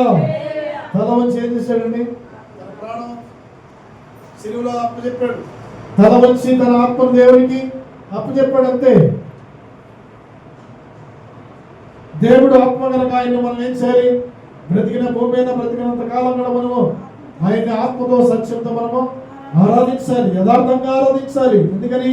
ఆయన ఆత్మదేవుడు కాబట్టి. నరులకు పెట్టిన ఆత్మదీపం ఎవరండి? దేవుడే. ఆ దీపం ఎప్పుడండి? ఎప్పుడు కూడా దీపానికి వెలగాలి. ఆ దీపం వెలుగుతేనే ఆ దీపం వెలుగులోకి, ఆ దీపము కాంతిలోకి అనేకులు మనము నడిపించగలుగుతాం. దేవుడు పెట్టిన ఆత్మదీపం వెలగకపోతే, నువ్వు వెలుగు మండపోతే నువ్వు ఎవరిని వెలిగిస్తావు? నీ కుటుంబాన్ని వెలిగించుకోలేవు, నీ పిల్లల్ని వెలిగించుకోలేవు, నీ ఇంటి పక్కన వారిని కూడా వెలిగించుకోలేవు. నువ్వు వెలగాలి. నీ ఆత్మదీపం వెలగాలంటే ఏం చేయాలి తెలుసా? నువ్వు నీ ప్రార్థన ఉండాలి. నువ్వు ప్రార్థించే వారిగా ఉండాలి, ప్రార్థించే స్త్రీగా ఉండాలి, ప్రార్థించే పురుషుడిగా ఉండాలి ప్రియబిడ్డ. అప్పుడు నీ దీపం వెలిగింది. నీ దీపం అప్పుడు ఏమో తెలుసా? అనేకులకు వెలుగుగా ఉంటుంది ప్రియబిడ్డ. కాబట్టి నీ ఆత్మ ఎప్పుడండి నీ ఆత్మ ఎప్పుడు కూడా వెలుగుతానే ఉండాలి. ఆత్మ ఆరిపోకూడదు. దేవుడు ఆత్మనే అప్పచెప్పుకున్నాడు. దేవుడికి అప్పచెప్పుకున్నాడండి. దేవుడికి అప్పచెప్పుకున్నాడు. అయ్యా, నా ఆత్మను నీ చేతికి అప్పచెప్తున్నానయ్యా. దేవుడికి అప్పచెప్పుడు. మనం ఏదైనా కార్యం జరుగుతున్నా, కార్యాలు మనం తలపెట్టినప్పుడు, ఏదైనా మంచి పనులు మనం తలపెట్టి మనం ఏం చేయాలి? అయ్యా, ఈ కార్యం నాయన నీ చేతికి అప్పచెప్తున్నానయ్యా, నీవేనాయన చూసుకొని మనం ఏం చెప్పాలి? దేవుడికి అప్పచెప్పాలంటే ఏదైనా సరే, ఏ పని అయినా సరే. అప్పుడు దేవుడు ఆ పనిని నెరవేరుస్తాడు. ఆ పనిని దేవుడు నెరవేరుస్తాడు బిడ్డ. అందుకనే అయ్యా అయ్యా నా ఆత్మను నీ చేతికి అప్పచెప్తున్నానయ్యా, అయ్యా సమాప్తమైందయ్యా, నేను చేసిందంతా కూడా నువ్వు అప్పచెప్పిన పనంతా కూడా నేను తూచా తప్పకుండా నేను పని చేశాను. ఒక కుమారుడు తండ్రి అప్పచెప్పింది, ఒక కుమార్తె తల్లి అప్పచెప్పింది, తూచా తప్పకుండా చేస్తే ఎంత సంతోషం వచ్చింది తల్లిదండ్రులకి. వచ్చింది ఒక పని అప్పచెప్పినప్పుడు ఆ పని చేయాలి, పని చేసుకొని ఉంచుకొని రావాలి. యేసు ప్రభు వారు కూడా ఈ లోకంలో కుమారునికి అప్పచెప్పాడు. ఆ పని అంతా కూడా సమస్తము నెరవేర్చాడండి. ఏది కూడా పోస్ట్ పోన్ చేయలేదు. తండ్రి తనకి ఏదైతే ఇచ్చాడో ఆ పనిని అప్పచెప్పి ముగించి తన శిలువలో శ్రమలు భరించి అవమానాలు భరించి నిందలు భరించి కొరడాలతో బాధించబడి ఆయన అన్ని అనుభవించాడు దేవుడు. ఆయన దేవుడు కాబట్టి తట్టుకోగలిగాడండి. మనమైతే తట్టుకోలేకపోతున్నాం. మనమైతే ఆ సహనం ఉంటుందా? మనకైతే ఆ ఓర్పు ఉంటుందా? ఓర్పు ఉండదు. అందుకని మన ఆత్మలు ఏం చేయాలండి? మన ఆత్మలను దేవునికి అప్పచెప్పాలి. అయ్యా నా ఆత్మను నీ చేతికి అప్పచెప్తున్నానయ్యా, నా ప్రాణాన్ని నీ చేతికి అప్పచెప్తున్నానయ్యా, నా ఆత్మను అయినా రగిలించయ్యా, నా ప్రాణానికి క్షేమం దయచేయ్యా అని మనం ఏం చేయాలండి? దేవునికి అప్పచెప్పాలి. దేవునికి అప్పచెప్పాలి. దేవుని పని నువ్వు చేయాలి. దేవుని స్వార్థను ప్రకటించాలి. నశించే ఆత్మలను దేవుని సన్నిధికి తీసుకురావాలి. అది నీ పని. ఈ లోపల ఎన్నో పనులు ఉంటాయండి. ఆ పనులు కాదండి దేవుని పని. అందుకనే పనిలో జాగు చేయవాడు నష్టం చేయవాడికి సహోదరుడని వాక్యం సెలవుస్తుంది సామెత ద్వారా. ఆయన పనిలో ఎప్పుడు కూడా జాగు చేయకూడదు, స్వార్థను ప్రకటించాలి. ఆయన పని ఏంటండి? అందుకనే నా పని తుదపుట్టించాను, నా పరుగు తుదపుట్టించాను, నా పరుగు నీతి కిరీటము దాచబడిందని పౌలు గారు అన్నట్టుగా మన పరుగు తుదపుట్టించాలి. పని చేయాలండి, పని చేయాలి. ఖాళీ ఉండకూడదు. పని లేకుండా ఉంటే ఏమవుతుందంటే సోమరులు అయిపోతారు. ఖాళీగా ఉండి ఏ పని చేయని వాళ్ళు ఏం చేస్తారండి? ఏం చేస్తారు? వాళ్ళు పొరుగు అనే విషయాలు ఎక్కువగా మాట్లాడుతుంటారు. పని పాటలు లేని వాళ్ళు ఏం చేస్తారండి? పొరుగు అనే విషయాలు ఎక్కువగా మాట్లాడుకుంటారు. ఆ పని కాదండి, అది ఎంతో డేంజరస్. అది పని చేయాలి. పని చేసి కష్టపడి పని చేయాలి. పని చేసేవారికి ఏమొచ్చిందండి? పని చేసేవారికి సాయంత్రం కదా ఆహారం తయారు చేసుకొని భుజించి చక్కగా నిద్రపోతారు. పని లేని వాళ్ళకి ఏమంటారండి? ఉన్నారు, వాళ్ళు వెళ్ళిపోతున్నారు, వీళ్ళు వెళ్ళిపోతున్నారని ఏ పనుల మీద ఉంటారండి? ఇది చాలా డేంజరస్. నీకు ఇది జీవితానికి మంచిది కాదు కదా. పనిలో జాగు ఎప్పుడు కూడా చేయకూడదు. జాగు చేయకూడదు. ఏమంటే జ్ఞానవంతురాలు తన ఇల్లు కట్టుకుంటుందంట. తన ఇంటి వారి వరకు పని భర్త ఏర్పరచుకుంటుందంట. చీకటితో లేచి తన ఇంటి వారి నడతలన్నీ కనిపెట్టుకుంటుందంట. తన ఇంటి వారి కొరకు ఏం చేస్తుందండి? వేకునే లేచిందంట. అట్లా ఉండాలి. కానీ నీ ఇంటి వారి కొరకు నీ కొరకు చూసుకో. ఎవరైనా నీ ఇంటి వారి కొరకు నీ కుటుంబం కొరకు చూసుకో. ఎవరెడ్డి పోతే నీకెందుకు? ఎవరెడ్డి కూర్చుంటే నీకెందుకు? నీకు అవసరం? అది అవసరం లేని పనులే, అవసరమైన మాటలు కాదవి, అవసరమైన ప్రవర్తన కాదది. ఆ ప్రవర్తన మంచిది కదా. విడిచిపెడితే నీ జీవితానికి, నా జీవితానికి మంచిది. పని చేయి. ఏ పని అయితే నీకు అప్పు చెప్పాడో దేవుడు, ఆ పని చేయి. పని చేసినప్పుడే భోజనం చేయమని వాక్యం సెలవుస్తున్నాడు దేవుడు. మరలా ప్రసంగిలో ఉంటుంది, నీ చేతికి చేతనైన పని శక్తి వంచన లేకుండా ఆ పని చేయమన్నాడు. శక్తి వంచన లేకుండా పని చేయాలి. కానీ అమ్మో నాకు ఆ పని చేయాలి కాదే, బాబా ఆ పని నేను చేయలేనే, ఇవన్నీ ఏంటంటే కల్లబొల్లి మాటలు. పని చేయాలండి. పని చేస్తే సోమర్తనం పోయి తెలుసా? పని చేయని వాడికి ఏమవుతుందండి? సోమర్తనం వచ్చింది. యేసు ప్రభు అలాంటి ఎలా చేశాడే పని? తండ్రి తనకి చెప్పిన పని అంతా కూడా తూచా తప్పకుండా పాటించాడండి. ఏం పని? ఆయన పని ఆత్మలు రక్షించడం, నశించిపోయే వాళ్ళకి స్వార్థను ప్రకటించడం, అనేక ఆత్మలు దేవుని సన్నిధికి నడిపించడం ఇదే పని. ఈ పనిలోనే నిమగ్నమై ఉండాలి ప్రియబిడ్డ, ప్రియ దేవుని బిడ్డలారా.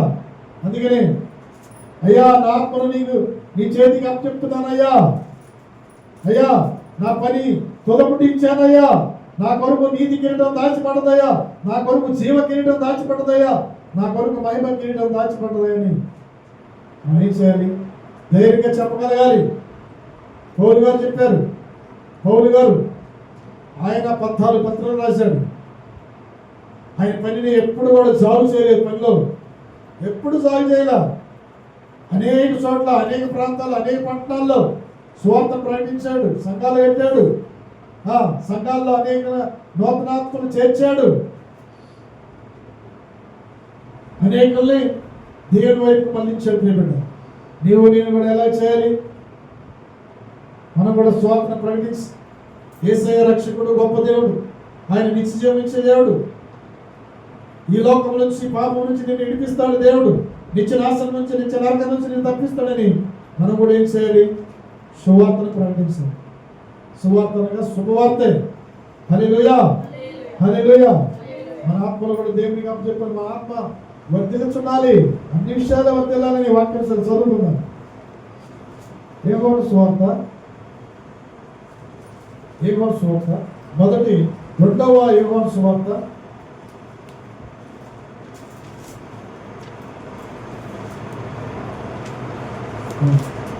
3వ యోహాను రాసిన 3వ పత్రిక 1వ అధ్యాయం 2వ వచనం. ప్రకటన యోధ ప్రకటన ప్రియుడా నీ ఆత్మ వర్ధిల్లుచున్న ప్రకారము నీవు అన్ని విషయములలో వర్ధిల్లుచు సౌఖ్యముగా ఉండవలెనని ప్రార్థించుతున్నాను. హల్లెలూయా, హల్లెలూయా. ఏమండి, మన ఆత్మ అన్ని విషయాల్లో వర్ధిల్లాలంట. అన్ని విషయాల్లో వర్ధిల్లాలి. ప్రార్థించడంలో, స్తుతించడంలో, ప్రకటించడంలో మన ఆత్మని వర్ధిల్లాలి. వర్ధిల్లే వారిగా ఉండాలి కానీ వర్ధిల్లని వారిగా ఉండకూడదు. వర్ధిల్లాలి. నీ ఆత్మ వర్ధిల్చున్నదా? దేవుని యందు నీ ఆత్మ వర్ధిల్చున్నదా? ప్రార్థించడంలో, స్తుతించడంలో, ప్రకటించడంలో, ఇచ్చిన రక్షణ కాపాడుకోవడంలో నీ ఆత్మ వర్ధిల్చున్నదా? నువ్వు వర్ధిల్లాలి. వర్ధిల్లని కలిగి ఏం చేయాలి? నువ్వు సంతోషించాలి. నువ్వు వర్ధిల్లితే నువ్వు వర్ధిల్లించడం ప్రకారము అన్ని విషయాల్లో వర్ధిల్చు సుఖంగా ఉండవాలని ప్రార్థించుతున్నాను. నువ్వు వర్ధిల్లాలి. నీవు నేను వర్ధిల్లాలి. అదే నీ ఆత్మ వర్ధిల్చున్న ప్రకారముగా నువ్వు అన్ని విషయాల్లో వర్ధిల్లాలని నేను నీ కొరకు నేను ప్రార్థన చేస్తున్నాను. నీ కొరకు నేను ప్రార్థన చేస్తున్నాను. నువ్వు వర్ధిల్లాలి. నీ కుటుంబం వర్ధిల్లాలి. నీ పిల్లలు వర్ధిల్లాలి. నీ చేతి వృత్తులు వర్ధిల్లాలని నీ కొరకు నేను ప్రార్థన చేస్తున్నాను. కాబట్టి నీ ఆత్మ అన్ని విషయాలు ఏం చేయాలండి? అన్ని విషయాల్లో నీ ఆత్మ ఎలా ఉండాలి? వర్ధిల్లాలి, సంతోషంగా ఉండాలి, ఆనందంగా ఉండాలి అన్ని విషయాల్లో, తెలుసా? అంతేగాని ఒక రోజు ఒక రకంగా, ఇంకో రోజు ఒక రకంగా ఆత్మ నలిగిపోకూడదు. ఎల్లప్పుడూ దేవుని యందు సంతోషించడి, ఆనందించడి అని ఉంది. దేవుని యందు మనం ఆనందించాలి. సంతోషం గల మనసు ఆరోగ్యదాయకం. సంతోషం గల మనసు నలిగిన మనసు ఎముకలకు కిళ్ళు. అందుకని ఎప్పుడు కూడా సంతోషంగా ఉండాలి. ఆత్మ వర్ధిల్లించే ఆత్మను ఎప్పుడు కూడా నల్లగొట్టుకోకూడదు. నలిగిపోయిన ఆత్మగా ఉండకూడదు. ఎప్పుడు సంతోషంగా ఉండాలి. ఎప్పుడు కూడా సంతోషంగా ఉండాలి. ఆత్మని మనం సంతోష పెట్టేవారిగా ఉండాలి. మనలో ఉన్న ఆత్మ ఎప్పుడు కూడా సంతోషపడాలి, ఆనందపడాలి. ప్రియబిడ్డ, హల్లెలూయా. కాబట్టి దేవుడు ఆత్మ కనుక ఆయన్ని ఆరాధించేవారు ఆత్మతోనూ సత్యంతోనూ మనము ఆరాధించాలి. సమాప్తమైనది అయ్యా, నా ఆత్మను నాయనా నీ చేతికి అప్పచెప్తున్నానయ్యా. నాకు పెట్టిన ఆత్మదీపం నీవే అయ్యా. నా ఆత్మ అన్ని విషయాల్లో సుఖంగాను సౌఖ్యంగాను నేను వర్ధిల్లింప చేసుకుంటానయ్యా. నీకే నేను ప్రార్థన చేస్తున్నానయ్యా. నీ యందు నేను విశ్వాసం కలిగి ఉంటానయ్యా. నీ యందునైనా యథార్థమైన ప్రవర్తన కలిగి ఉంటానయ్యా. నీ యందు నమ్మకం కలిగి ఉంటానయ్యా. నువ్వు అప్పు చెప్పింది నాయనా, నువ్వు ఇచ్చిన రక్షణ నేను కాపాడుకుంటానయ్యా. నువ్వు ఇచ్చిన కుటుంబాన్ని నీ కాపాడుకుంటానయ్యా. నువ్వు ఇచ్చిన సంఘాన్ని నీ కాపాడుకుంటానయ్యా. నువ్వు ఇచ్చిన దేవా తండ్రి పరిశుద్ధ ఆత్మను నేను కాపాడుకుంటానయ్యా అని దేవుని ఎదుట మన ఆత్మ హర్షించాలి, హర్షించాలి, ఆనందించాలి, సంతోషించాలి. అంతేగాని ఆత్మ ఎప్పుడు కూడా నలిగిపోకూడదు ప్రియబిడ్డ. ఆత్మ ఎప్పుడు కూడా నిరుత్సాహంగా ఉండకూడదు. నా ప్రియుడా, నీ ఆత్మ వర్ధిల్లుతున్నదిగా నీవు అన్ని విషయాలు సుఖముగాను సౌఖ్యంగాను అన్ని విషయాలు వర్ధిల్లు. ప్రార్థించడంలో, స్తుతించడంలో, పని చేయడంలో, దేవుని ఘనపరచడంలో అన్ని విషయాల్లో సంతోషంగా ఉంటే నా ఆత్మ కూడా సంతోషించింది అంటాడు దేవుడు. అన్ని విషయాల్లో మనం సంతోష పెట్టేవారిగా ఉండాలి. దేవుడు యేసు ప్రభువు తండ్రి చెప్పినంతా కూడా నెరవేర్చి ఏది కూడా ఒక సున్నా కూడా పుల్ల కూడా పోలేదండి.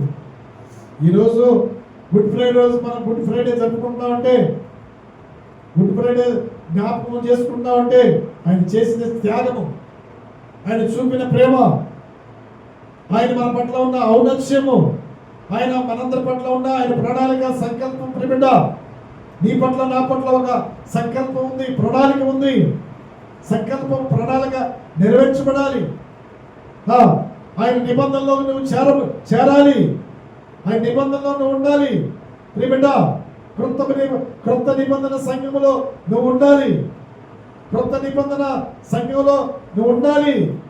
ఆ సంఘంలో నువ్వు ఉండి దినదినము ఆయన్ని సంతోషంతో, ఆనందంతో స్తుతిస్తూ, హర్షిస్తూ, సంతోషంతో ఆయన్ని ఘనపరిచే ఆ యొక్క క్రొత్త నిబంధన సంఘములో నీవు నేను ఉండాలి ప్రియబిడ్డ. హల్లెలూయా, హల్లెలూయా, హల్లెలూయా. కాబట్టి యేసయ్య మనం ఏమన్నాడు, మన ఏ శ్రమలు పడ్డా ఈ లోపల ఏమైనా శ్రమలు వచ్చినాయా?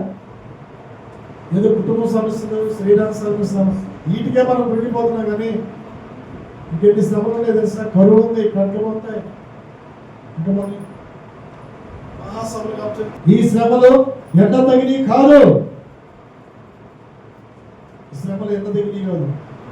కాబట్టి ఈ శ్రమల్లో మనం కూడా మన ఆత్మని ఏం చేయాలండి, మన ఆత్మని రగిలించుకోవాలి. శ్రమల్లో కూడా మనం స్థిరపడి ఉండాలి ప్రియబిడ్డ.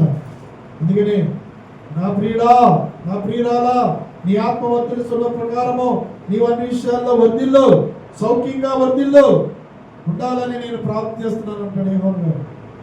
నీ ఆత్మ సంతోషంగా ఉండాలమ్మా, నీ ఆత్మ సంతోషంగా ఉండాలి.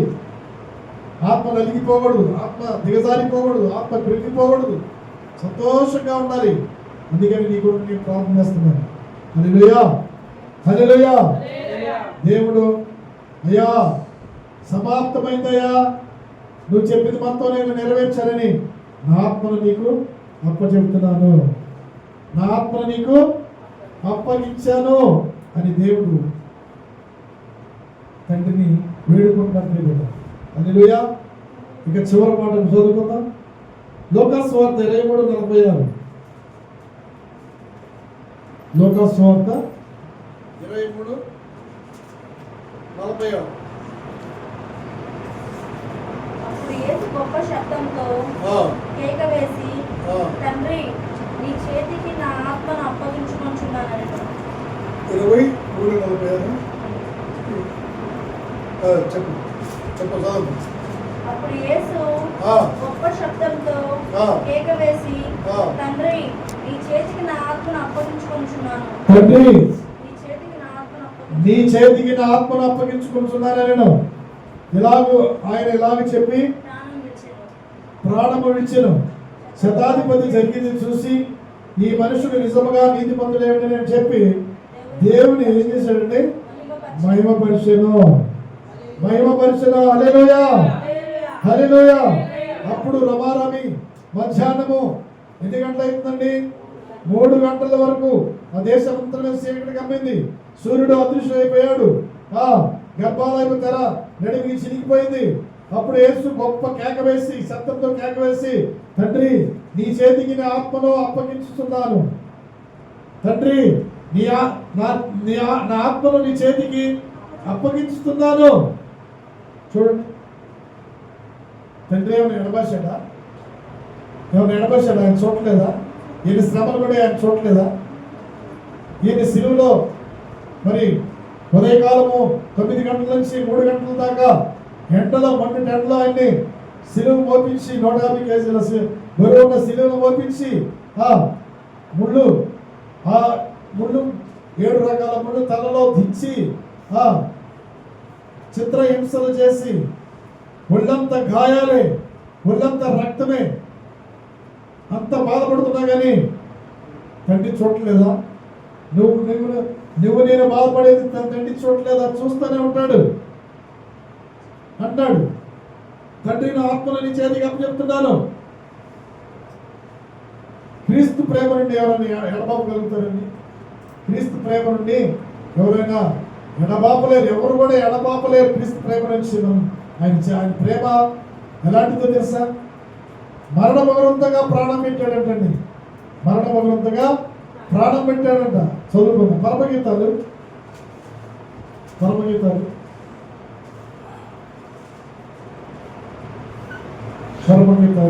8వ అధ్యాయము 6వ వచనం. ప్రేమ మరణమంత బలమైనది, ఈర్ష్య పాతాళమంత కఠోరమైనది. చూడండి, ప్రేమ మరణమంత బలమైనది, ఈర్ష్య అంటే పాతాళం కంటే కఠోరమైనది. చూడండి, ఈర్ష్య. ప్రేమ మరణం కంటే బలమైనది. ఈర్ష్యపడేవాడు యేసు ప్రభువును చూసి ఈర్ష్యపడ్డారు తెలుసా? ఈర్ష్యపడ్డారు. యేసయ్యను చూసి ఈర్ష్యపడ్డారు, అసూయపడ్డారు, పగ పెట్టుకున్నారు, కక్ష పెట్టుకున్నారు. ఎందుకని? ఆయన నీతిని బోధిస్తున్నాడు, ఆయన మంచిని బోధిస్తున్నాడు, మంచిని ప్రకటిస్తున్నాడు. కాబట్టి మంచిని చెప్పేవాడు ఎవరు కూడా ఈ లోకంలో అంగీకరించరండి. మంచి కాదు, చెడు చెప్పాలి, చెడు మాటలు చెప్పాలి. అందుకని చెడు మాటలు వినకుండా నీ చెవిని తొలగించుకోమన్నాడు దేవుడు. చెడు మాటలు వినకుండా చెడు ఏమంటారండి? వ్యక్తమైన వాటిని మనసు పెట్టకయు, కపటముగా ప్రమాణం చేయకు, నిర్దోషమైన చేతులను శుద్ధ హృదయం కలిగి ఉండేవాడే వాడు యెహోవా వల్ల ఆశీర్వాదం అందుతానని వాక్యం సెలవిస్తుంది. వ్యక్తమైన వాటిని మనసు పెట్టకూడదు, కపటంగా ప్రమాణం చేయకూడదు, నిర్దోషమైన చేతులు శుద్ధ హృదయం కలిగి ఉండాలి. శుద్ధ హృదయం కలిగి నిర్దోషం అంటే ఏ పాపము లేనిది. ఆయనలో ఏ పాపము యేసయ్యలో ఏ పాపము లేదు. నిర్దోషమైన వాడు, నిష్కల్మషుడు, పాపుల్లో చేరక ప్రత్యేకంగా ఉన్నవాడని ఎబ్రియు రాసిన పత్రికలో ఉంటుంది. పాపుల్లో చేరక ఆయన ప్రత్యేకంగా ఉన్నవాడు, నిష్కల్మషుడు. ఆయనలో కల్మషం లేదండి. మనలో అయితే కల్మషం, చేదు ఎంత ఉంటుందో తెలుసా? ఈర్ష్య అంటే ఏంటండి? ఈర్ష్య ఎలాగొచ్చింది అంటే ఎవరన్నా మన తోటివారు ఎవరన్నా బాగుపడుతున్నా కానీ, మన తోటివారు మంచిగా ఉంటున్నా కానీ, అన్నదమ్ముల్లో మంచిగా ఉంటున్నారు కానీ ఈర్ష్య ఎప్పుడే పుట్టిందండి. ఈ ఈర్ష్య జబ్బున్న వాళ్ళకి ఆ జబ్బు తగ్గదు. ఆ ఈర్ష్య జబ్బున్న వాళ్ళకి ఎప్పుడు కూడా ఆ ఈర్ష్య దానికి ఆ జబ్బుకు మందులు లేవండి. ఇంకా వేరే వాటికన్నా మందులు, నొప్పులు, తలనొప్పి, జ్వరం వాటికి మందులు ఉన్నాయి కానీ ఈర్ష్య అనే జబ్బుకి మందు లేదండి. అది ఎప్పుడంటే అది సమాధిలోకి పోయాకనే ఆ జబ్బు పోయింది. అది సమాధిలోకి దిగిపోయాకనే ఆ జబ్బు పోయింది. కానీ అప్పుడు దాకా ఆ ఈర్ష్య అనేది పాడు. ఈర్ష్య పాతాళం కంటే కఠోరమైందండి. చూడండి, పాతాళంలో ఏముంటాయండి? అరుపులు, కేకలు. పాతాళంలో సన్మానం ఉంటుందా? ఈర్షపడ్డ ఈర్షపడిన వాళ్ళు ఎక్కడుంటారండి?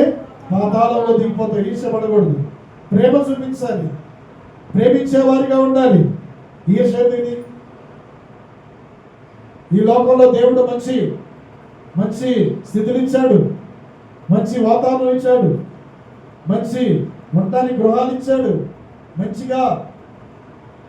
మంచిగా బ్రతకడానికి చేతి గుర్తులు ఇచ్చాడు, ఆహారం ఇచ్చాడు, సమృద్ధి ఇస్తున్నాడు. ఈర్ష ఎందుకంటే నీకు? ఈర్ష అవసరమా? ఈర్ష నీకెందుకు? ఇంకోటి చూస్తే నీకు ఈర్ష ఎందుకు? అదేంటంటే అనవసరమైన తల మీద పెట్టుకోవడం ఏముండదు. అనవసరమైన కుటుంబం మీద శాపం తెచ్చుకోవటమే. ఈర్ష ఎప్పుడు కూడా పడకూడదు, ఈర్షపడకూడదు. యేసు ప్రభు వారిని ఈర్షపడ్డారండి. ఎవరిని? ఈయన దేవుని కుమారుడు అంట, ఈయన మాకు ప్రకటించడానికి వచ్చాడా? ఈయన రాజు అంట. రాజు ఏ రోజు రాజు అయితే ఈయన రాజా అని యేసు ప్రభు వారి మీద కూడా ఈర్ష పెంచుకున్నారు, పగ పెంచుకున్నారు, కలహం పెంచుకున్నారు, కక్షలు పెంచుకున్నారు. ఎందుకని? ఆయన సమాధానాన్ని ప్రకటిస్తున్నాడు, శాంతిని ప్రకటిస్తున్నాడు, మంచి మాటలు ఉత్తమైన వాటిని ప్రకటిస్తున్నాడు. అది ఇష్టం ఉంటుందా? ఈ లోకంలో ఇష్టం ఉండదు. పాపం చేయొద్దు, దొంగతనం చేయొద్దు, మోసం చేయొద్దు, అబద్ధాలు ఆడొద్దు. ఇవన్నీ త్రాగవద్దంటే ఏమంటారండి? త్రాగొద్దంటే ఊరుకుంటారా? ఎవరు నాకు చెప్పడానికి అంటారు. ఈ మంచి మాటలు కదా, కుటుంబం బాగుపడుతుంది కదా.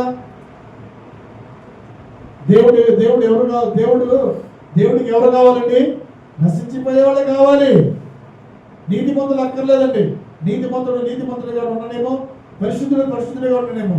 నేను వారి క్రియలకు తగినట్టుగా నేను నా జీతం ఇస్తానని ప్రకటన కాదు మీరు 22వ అధ్యాయం అంటున్నాడు. నీతిమంతుడుగా ఉంటాడు. ఏ తప్పు చేయరు నీతిమంతుడు. ఏ పాపం కూడా చేయరు. ఏ పాపం ఏసయ్యా ఏదైనా పాపం చేసాడా? ఏ పాపం చేయలేదు. ఎందుకు ఆయనకి సిలువలో అప్పచెప్పాడంటే ఈర్షపడిన వాళ్ళు, అసూయపడిన వాళ్ళు ఏసయ్య మీద అసూయపడారంట.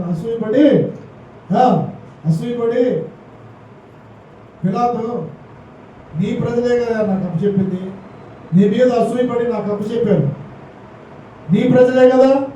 పిలాతు చెప్తున్నాడండి, నీ ప్రజలేగా అసూయపడ్డారు నీ మీద. యేసయ్య మాట వినలేదండి. సిలువకు అప్పచెప్పారు.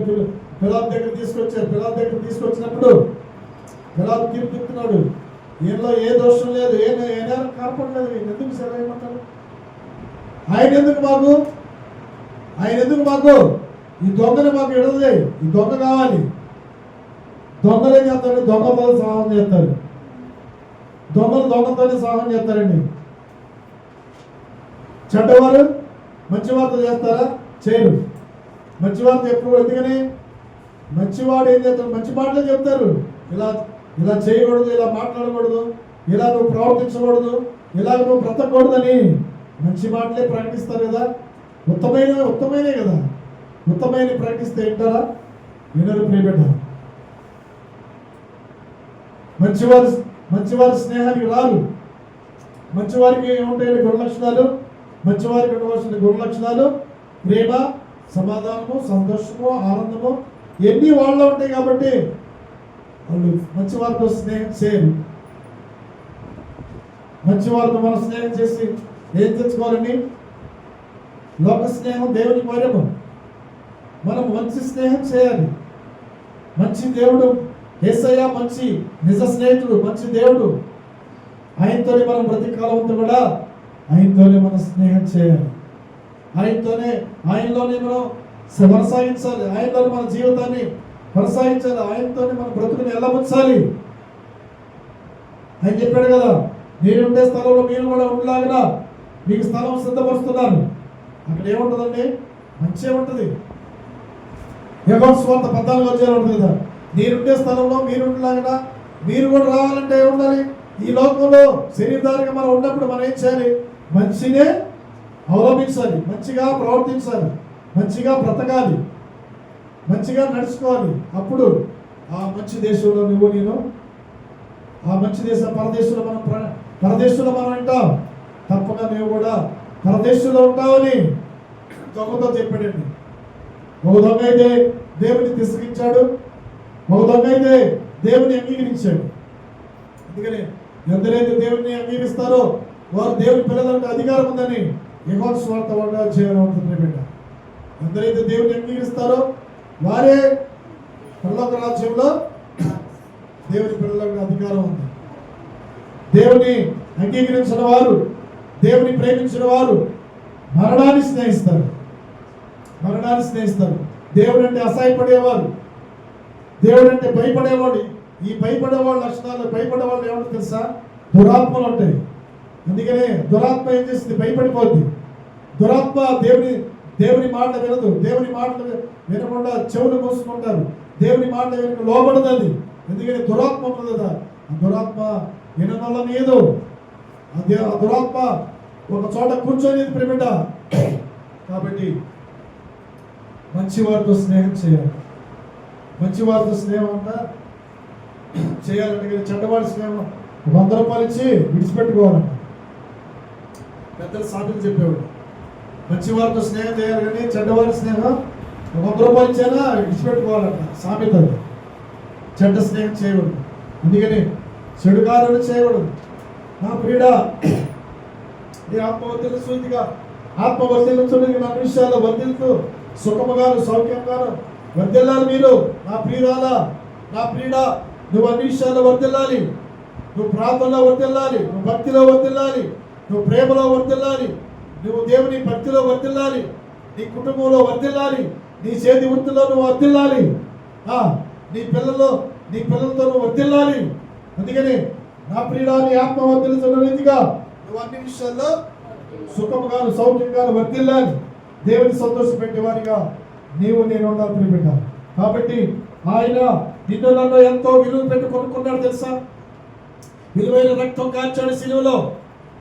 ఒక్క రక్తపు ఒక చుక్క కూడా లేదు. అందుకని మీరు విలువ పెట్టి కొన్నారు కాబట్టి మనుషులకు దాసులు కావద్దని వాక్యం చదువుకుందాం.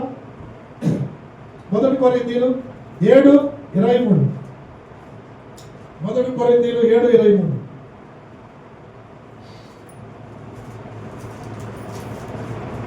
1 కొరింథీయులు 7:23. మీరు విలువ పెట్టి కొనబడిన వాడు కనుక మనుషులకు దాసులవద్దు. మీరు విలువ పెట్టి కొనబడ్డారు. మనం ఎంతో విలువ పెట్టి కొనుక్కున్నాడు దేవుడు. ఆయన ఎంతో విలువ పెట్టి కొనుక్కున్నాడు. సమస్తము దారిపోసి ఆ విలువను మనం గ్రహించాలి కదా. ఆ విలువను మనం ఎలాగా ఆ విలువను బట్టి మనం జీవించాలి. ఆయన మనం ఎంతో విలువ పెట్టి కొనుక్కున్నారు కాబట్టి ఆ విలువను మనం దుర్వినియోగం చేసుకోకూడదు ప్రియబిడ్డ. ఎంతో విలువ పెట్టి కొనుక్కున్నాడు. మనము ఆయన సొత్తు. మన పైన ఆయనకి మాత్రమే అధికారము. ఆయన విలువను మనం దుర్వినియోగం చేసుకోకూడదు ప్రియబిడ్డ. ఆయన విలువను మనం దుర్వినియోగం చేసుకోకూడదు. మనుషులకు దాసులు అవ్వకూడదు. ఎప్పుడు కూడా మనుషులకు దాసులు అవ్వడం ఏంటండి? మనుషులకు దాసులు అవ్వకూడదు. దేవునికి మాత్రమే నీవు దాసులుగా ఉండాలి. దేవునికి లోబడు. దేవునికి దేవునికి ఇష్టంగా ఉండు. దేవుడు చెప్పింది చేయి. దేవుడు ఏదైతే చెప్పకూడదు అది విడిచిపెట్టు. అప్పుడు నువ్వు దాసురాలుగా ఉండాలి ప్రియబిడ్డ. అప్పుడు నీవు దాసురాలుగా ఉంటావు. దేవుడు మన ఎడల చూపిన ప్రేమ ఎలాంటిదో తెలుసా? పాపులమై ఉండగా మన కొరకు ఆయన ప్రాణం పెట్టాడు. మన శరీరంలో కాబట్టి పాపులమే, జన్మతాగా పాపులమే, కర్మతాగా పాపం. తల్లి గర్భమున నేను నా తల్లి గర్భమున పుట్టినది నేను పాపినే అంటాడు దావీదు కీర్తన 51 కీర్తన 5వ వచనం. 51 కీర్తన 5వ వచనం చదువు. 51 కీర్తన 5. నా తల్లి నన్ను నేను పాపములోనే పుట్టినవాడను, పాపములోనే నా తల్లి నన్ను గర్భమున ధరించెను. నువ్వు అంతరంగంలో సత్యము కోరుచున్నావు. అంతరంగంలో ఏం కోరుకుంటాడండి? మన అంతరంగంలో సత్యం అనగా వాక్యమే ఉండాలి. మన అంతరంగంలో వాక్యానుసారంగా నడుచుకోవాలి. వాక్యానుసారంగా మనం జీవించాలి ప్రియబిడ్డ. హల్లెలూయా. అందుకని అయ్యా నా తల్లి నన్ను గర్భమున పాపములను నా తల్లి నన్ను గర్భము ధరించింది. పాపములనే మన తల్లులు ఈ లోకంలో ఉన్న శరీరానుసారమైన తల్లులు పాపములోనే గర్భము ధరించారు. యేసు ప్రభు వారి తల్లికి చెప్పారు, ప్రవశించారు. ఏమని చెప్పారు? అబ్బా నీ గర్భములో నుంచి సుమయ్యను ప్రకటించాడు. సుమయ్యను ప్రవక్త. ఆ ప్రవక్త యోహాను గారిని యేసు ప్రభు వారిని సుమయ్యను తీసుకొని పేరు పెట్టాడండి. సుమయ్యను తీసుకొని పేరు పెట్టాడు. ఆ ప్రవక్త చెప్తున్నాడు, ఏమని చెప్తున్నాడు? సుమయ్యను ఏమని చెప్తున్నాడు? అబ్బా నీ గర్భం నుంచి కట్కము దూసుకొని పోయిందని మరియమ్మ తల్లికి చెప్పాడు. అలాగే కట్కం దూసుకొని పోలేదా? ఆమె ముందరే కన్న కొడుకునే సిలువ వేస్తూ అనేక శ్రమలు పరుస్తూ బాధలు పరుస్తుంటే ఆమె దూరం నుంచి ఏడుస్తూ కన్నీరు కాలుస్తూ దుఃఖపడుతూ ఉంటుండే యేసు ప్రభు వారికి ఓపిక లేదు. యేసు ప్రభు మాట్లాడటానికి కూడా ఓపిక లేదు. ఆయన తల దించుకొని ఉన్నప్పుడు ఒక్కసారి తల ఎత్తి చూసి తల తప్ప ఏమని పిలిచి తన ప్రియమైన పిలిచాడు, ఇదిగో నీ తల్లి, ఇదిగో నీ కుమారుడని అప్పచెప్పి సమస్తమును అప్పచెప్పి ప్రాణం విడిచాడు యేసయ్య. ముందుగానే చెప్పాడు, అతని భుజముల మీద రాజ్యభారం ఉండదు. యెషయా 9వ అధ్యాయంలో ఉంటుంది. అతని భుజముల మీద రాజ్యభారం. యెషయా సమాధానం కలిగి ఉండాలి. ఆశ్చర్యకరుడు, ఆలోచనకర్త. ఆయన జన్మమే ఒక ఆశ్చర్యం తెలుసా. ఆయన ఆలోచనలు గంభీరం. నీ పట్ల నా పట్ల ఆలోచన ఎన్ని మంచి ఆలోచనలు తెలుసా. మన ఆలోచనలు అయితే ఎలా ఉంటాయి? నరుల యొక్క ఆలోచనలు ఎలా ఉంటాయి? వాళ్ళ కప్ప ముంచుదావా, వీళ్ళ కప్ప ముంచుదావా, వాళ్ళ మీద చేద్దామా, వీళ్ళ మీద చేద్దామా, వాళ్ళు దోసుకుందామా, వీళ్ళు దోసుకుందాం అని మనుషుల యొక్క ఆలోచన. దేవుడి ఆలోచన ఎలా ఉన్నాయండి? నీ పట్ల నా పట్ల ఆయన ఆలోచన ఎలా ఉంది తెలుసా? నిన్ను నన్ను నిత్య రాజ్యానికి వారసులుగా చేయడం వరకు, పాపిలాగా నిన్ను నన్ను రక్షించిన వరకు మనిషి కుమారునిగా ఈ లోకానికి వచ్చి ప్రాణం పెట్టి సమస్తమును అర్పించిన దేవుడు. ఆయన ఆలోచనలు గంభీరము, ఆయన తలంపులు ప్రియమైనవి. ఆయన ఆలోచన ప్రకారమే నడుచుకోవాలి. మనుషులకు దాసులు అవ్వదు. మనుషుల ఆలోచన ప్రకారం నడుచుకోవద్దు. మనుషుల ఆలోచన ప్రకారం నడుచుకోదు. దేవుడిచ్చిన ఆలోచన ప్రకారం నువ్వు నడుచుకో ప్రేమిట. హల్లెలూయా. కాబట్టి ప్రవక్త ప్రవశించాడు, ముందుగానే ప్రవశించాడు. నీ పట్ల నా పట్ల కూడా దేవుడు ప్రవశించాడు తెలుసా. ఏమని ప్రవశించాడు? నేనుండే స్థలంలో మీరు కూడా ఉండాలి అని ప్రవశించాడండి. నువ్వు ఆయన ఉండే స్థలంలో మనం ఉండాలంటే ఈ లోకంలో ఎంత ఎంత ఎంత భక్తితోనూ, ఎంత అనింద్యంతో ఉండాలి, ఎంత ఉత్సాహంగా ఆయన ఇచ్చిన రక్షణ మనం కాపాడుకోవాలి, ఎంత సంతోషంతో ఆయన్ని మనం వెంబడించాలి. మన ఆత్మని ఎంత సంతోషంగా రైలించుకోవాలి దినదినం ప్రియబిడ్డ. ఎన్ని మనం ఈ మంచి గుణలక్షణాలు మనం ఆలోచించాలి ప్రియబిడ్డ. ఎన్ని ఉండాలి ఆయన రాజ్యంలో మనం చేరాలంటే.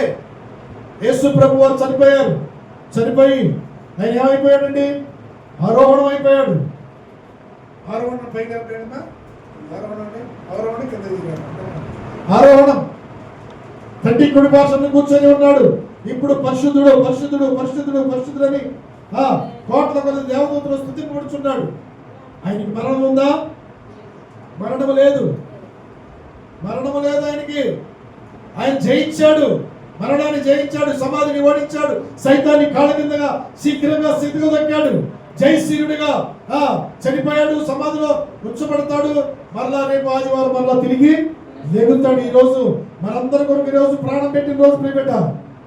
ఈరోజు మనందరి కొరకు ప్రాణం పెట్టిన రోజు ఇది. ఈరోజు ఆయన చనిపోతాడు. ఈరోజు 3వ దినం ఆయన తిరిగి మరలా జయశీలుడిగా తిరిగి లేగుస్తాడు ప్రియబిడ్డ.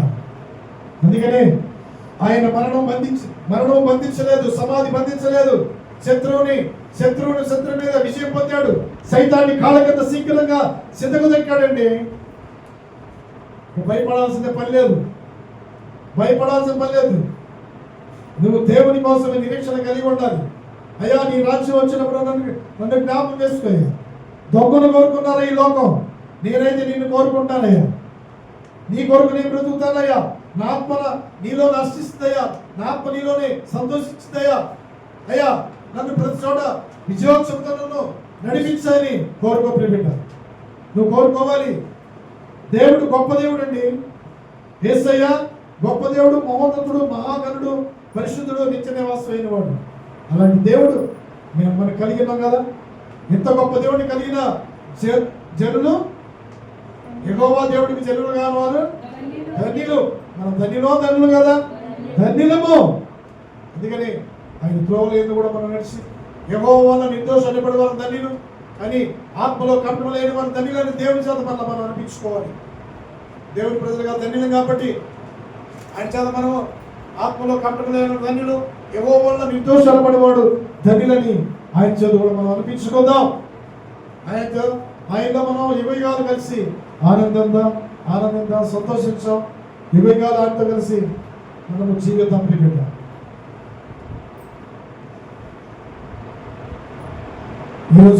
ఈరోజు శుక్రవారం 3 గంటలకైనా తన ప్రాణాన్ని నీ కొరకు నా కొరకు ప్రణంగా పెట్టాడు తెలుసా. సమస్తమును ఆఖరి రక్త పట్టు వరకు కూడా నీ కొరకు నా కొరకు ప్రాణం పెట్టాడు ప్రియబిడ్డ. ఆయన ప్రేమ ఎలాంటిది? ఆయన ప్రేమను అర్థం చేసుకోవా? ఆయన ప్రేమను అర్థం చేసుకో. ఆయన వాక్యాన్ని అర్థం చేసుకో. నిత్య జీవాన్ని పొందుకో ప్రియబిడ్డ. మరణమునంతగా ప్రాణం పెట్టాడు ప్రేమించి. ఆయన ప్రేమను మనం చురుకుందాం. ఆయన ప్రేమను మనం ఆస్వాదిద్దాం ప్రియబిడ్డ. ఆయన ప్రేమలో ఆయన అందుకనే ప్రేమ కలిగి మనం నడుచుకోవాలన్నాడు. ప్రేమ లేకుండా, దేవుని ప్రేమ లేకుండా మనం ఎన్నించినా కానీ అది ఏమన్నా వ్యర్థం అన్నాడు. చదువుకొని ముగించుకుంటాం. 1 కొరింథీయులు 13వ అధ్యాయము ముగించుకుంటాం. 13వ అధ్యాయము 1 కొరింథీయులు 13వ అధ్యాయము.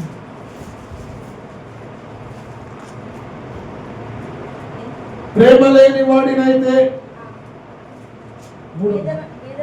బీదల పోషణ కొరకు నా ఆస్తి అంత ఇచ్చిన కాల్చబడుటకు శరీరమును అప్పగించినను ప్రేమ లేని వాడినైతే నాకు ప్రయోజనమేమి లేదు. చదువు. ప్రేమ దీర్ఘకాలము సహించును, దయ చూపించును, ప్రేమ మత్సరపడదు, దమ్మముగా ప్రవర్తించదు, అది ఉప్పొంగదు, అమర్యాదగా నడవదు, స్వప్రయోజనమును విచారించకూడదు, త్వరగా కోపపడదు, అపకారమును మనసులో ఉంచుకొనదు. చూడండి, అపకారం మనసులో ఉంచుకో. అపకారము తలపెట్టినా మనసులో ఉంచుకోదంట. దేవునికి అపకారం తలపెట్టలేదా? అపకారం తలపెట్టి కానీ దేశించిన వారిని కానీ దేవుని అంగీకరించిన వారిని దేవుడు ఏమన్నా దూషించాడండి? అపకారము మనసులో పెట్టుకోవాలైనా పాపిని రక్షించాడు, నశించిపోయేదాన్ని రక్షించాడు, నీతిమంతుని కూడా రక్షించాడు ప్రియబిడ్డ. అందుకనే ప్రేమ లేని వాడినైతే నేను వ్యక్తులు ఆయన ప్రేమించి ప్రాణం పెట్టి మనం రక్షించాడు కాబట్టి ఆయన ప్రేమ ఏంటో మనకి తెలుస్తుంది. అందుకని ప్రేమ లేని వాడినైతే నేను వ్యక్తులను పేదల పోషణ కొరకు ఆస్తి ఇచ్చిన పేదల కొరకు ఇస్తారండి. అన్నదానాలు చేస్తారు, ముసలోళ్ళకి వాళ్ళకి అన్నదానాలు చేస్తారు, వస్త్రదానాలు చేస్తారు.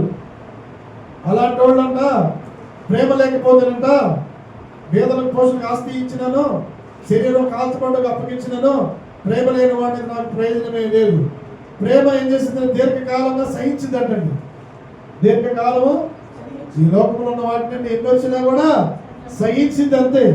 తర్వాత ఏం చేసిందండి? దయ చూపించింది. ప్రేమ దయ చూపించిందండి. ప్రేమ మత్సరం పడదు. మత్సరం అంటే ఏంటండి? అదే ఈర్ష. మత్సరం అంటే ఈర్ష, అసూయ, కోపము ఇవన్నీ ఉండదండి. ప్రేమ నిజమైన ప్రేమ. ఈ నిజమైన ప్రేమ చూపించాలి. ఇవన్నీ ఉండవండి. అమర్యాదగా నడవదు, స్వప్రయోజనమును విచారించదు, త్వరగా కోపపడదు, అపకారమును మనసులో ఉంచుకోనదు. హల్లెలూయా. అపకారం కూడా మనసులో ఉంచుకోదు ఆయన. అపకారం తలపెట్టినా కానీ ఆయన ఉపకారమే చేశాడు. దేవుడు కీడి చేసిన వారిని ప్రేమించాడు, అపహసించిన వారిని ప్రేమించాడు, కొరలతో కొట్టిన వారిని క్షమించాడు. చూడండి ఎన్ని మంచి గుణలక్షణాలు ఉన్నాయి దేవుడిలో, యేసయ్యలో. అలాంటి మంచి గుణలక్షణాలు మనం కూడా అవలంబించాలి. ప్రేమ ఉప్పొంగిందా? ప్రేమ అమర్యాదగా ప్రవర్తించిందా? దేవుని ప్రేమ ఉంటే అపకారమును మనసులో పెట్టుకున్నదా? ప్రేమ లేని వాళ్ళు ఏం చేస్తారండి? ఉపకారం చేసిన వాళ్ళకి అపకారం తలపెడతారు తెలుసా? గోతులు తీస్తుంటారు, కీడి చేయాలని పన్నాగాలు పొందుతారు. అలాంటి వాళ్ళు చాలా డేంజరస్. దేవుడే ఉగ్రత పెళ్ళిన వెంట్రుకల నడివెత్తిని ఏం చేస్తాడని దించుతానన్నాడు దేవుడు. కాబట్టి అలాంటి చెడ్డవన్నీ మానుకొని అపకారమును మనసులో ఉంచుకోకుండా ఏం చేయాలండి? అపకారం మనసులో ఉంచుకోకూడదు. మనకి అపకారం తలపెట్టినా కీడు తలపెట్ట మనం ఏం చేయాలి? అయ్యా వాళ్ళని క్షమించయ్యా, వాళ్ళని క్షమించమని మనం అంటమే.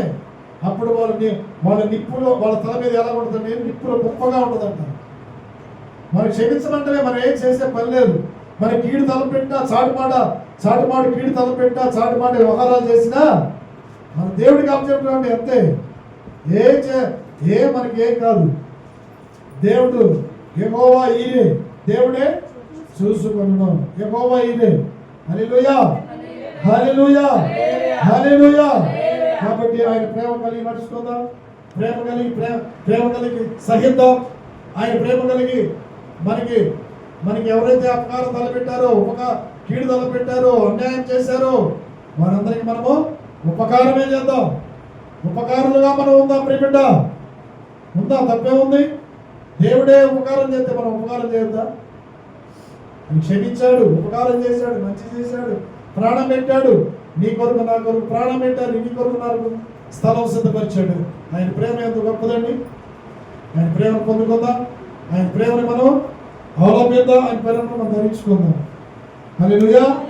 ప్రేమ లేకుండా ఎన్ని దానాలు చేసినా, ఎన్ని దాన ధర్మాలు చేసినా ప్రేమ లేనివాడు వ్యర్థుడు. ఎంత దాన ధర్మాలు చేసినా, ఎంత ఆహారం పెట్టా దేవుని ప్రేమ లేకపోతే వ్యర్థుడు అని దేవుని వాక్యం వస్తుంది. ప్రేమ కలిగి సత్యం చేద్దాం, ప్రేమ కలిగి దోషాలన్నీ మనం క్షమిద్దాం, ప్రేమ కలిగి ఆయన మార్గంలో మనం నడుచుకుందాం. ఆయన ప్రేమ మనల్ని ఆదరించేది. ఈ యొక్క పరిశుద్ధమైన మాటలన్నీ మనందరూ హృదయంలో ఫలించి అభివృద్ధి పరచబడును గాక. 7 మాటలు యేసయ్య శిలువలో పలికిన మాట, 7 మాటల్లో కూడా ఆయన ప్రేమ ఉంది. తండ్రి మీరేమి చేస్తున్నారో వీరెరుగురు కాబట్టి వీరిని క్షమించాయి అని మనం కూడా క్షమించే మంచి మనసు కలిగి ఉండాలి. ప్రేమ రెండోది నీవు కూడా పరదేశంలో ఉందని. ఒక దొంగ అయితే దేవుడిని దూషించాడు, ఒక దొంగ అయితే దేవుడిని ఏం చేశాడంటే ప్రేమించాడు. రెండో దొంగ అయ్యా నీ రాజ్యం వచ్చినప్పుడు జ్ఞాపకం చేసుకున్నప్పుడు తప్పకన్నాడు, పరలోక రాజ్యంలో చేర్చుకున్నాడు. మూడో మాట, అమ్మా ఇదిగో నీ కుమారుడు, నీ ప్రియమైన కుమారుడు, ఇదిగో నీ తల్లిని తన ప్రియమైన శిష్యుడికి అప్పచెప్పాడు. ప్రియమైన మనం కూడా ఏం చేయాలండి? మనం కూడా దేవునికి అప్పచెప్పుకోవాలి. తల్లిదండ్రులు మంచిగా చూడాలి, పెద్దల మాటకు లోబడాలి, పెద్దలను మంచిగా చూడాలి. ప్రియబిడ్డ పెద్దల మీద విసిగించుకోకూడదు. యోహాను సువార్త 3వ అమ్మా ఇదిగో నీ తల్లి నీ కుమారుడు. 4వది నా దేవా నన్ను ఎందుకు చేయి విడిచింది? ఆయన చేయి విడవలేదు కానీ ఆయన నలగొట్టబడ్డకు ఆయనకి ఇష్టమైంది. 5వది నేను తప్పికొనుచున్నాను, ఆయన ఇంకా తప్పిక ఉంది. ఆయన అనేక ఆత్మలను రక్షించాడు, నశించిన ఆత్మను రక్షించి దాహమంతా కూడా తీర్చుకున్నా కానీ దాహం తీరలేదు. ఆయనకి ప్రియబిడ్డ సమాప్తమైనది. తండ్రి చెప్పింది తూసా తప్పకుండా పాటించి తండ్రి లోకానికి పంపించాడు కాబట్టి తన ఇష్టమైన ముద్దుల కుమారుని ఈ లోకానికి పంపించి తండ్రికి ఇష్టమైనంత చేశాడు. తండ్రికి అయ్యా నువ్వు అప్పచెప్పిన పనిని నేను తూసా తప్పక చేశాను, నా పని సమాప్తమైనది, నా ఆత్మను నీకు అప్పచెప్పుకున్నానని దేవుడు తండ్రికి అప్పచెప్పుకున్న దేవుడు. 7వది తండ్రి నా ఆత్మను నీకు అప్పగించుతున్నాను. ఆయన ఆత్మని అప్పగించాడు, మనం కూడా అప్పగించుకుందాం. తలలో వంచండి.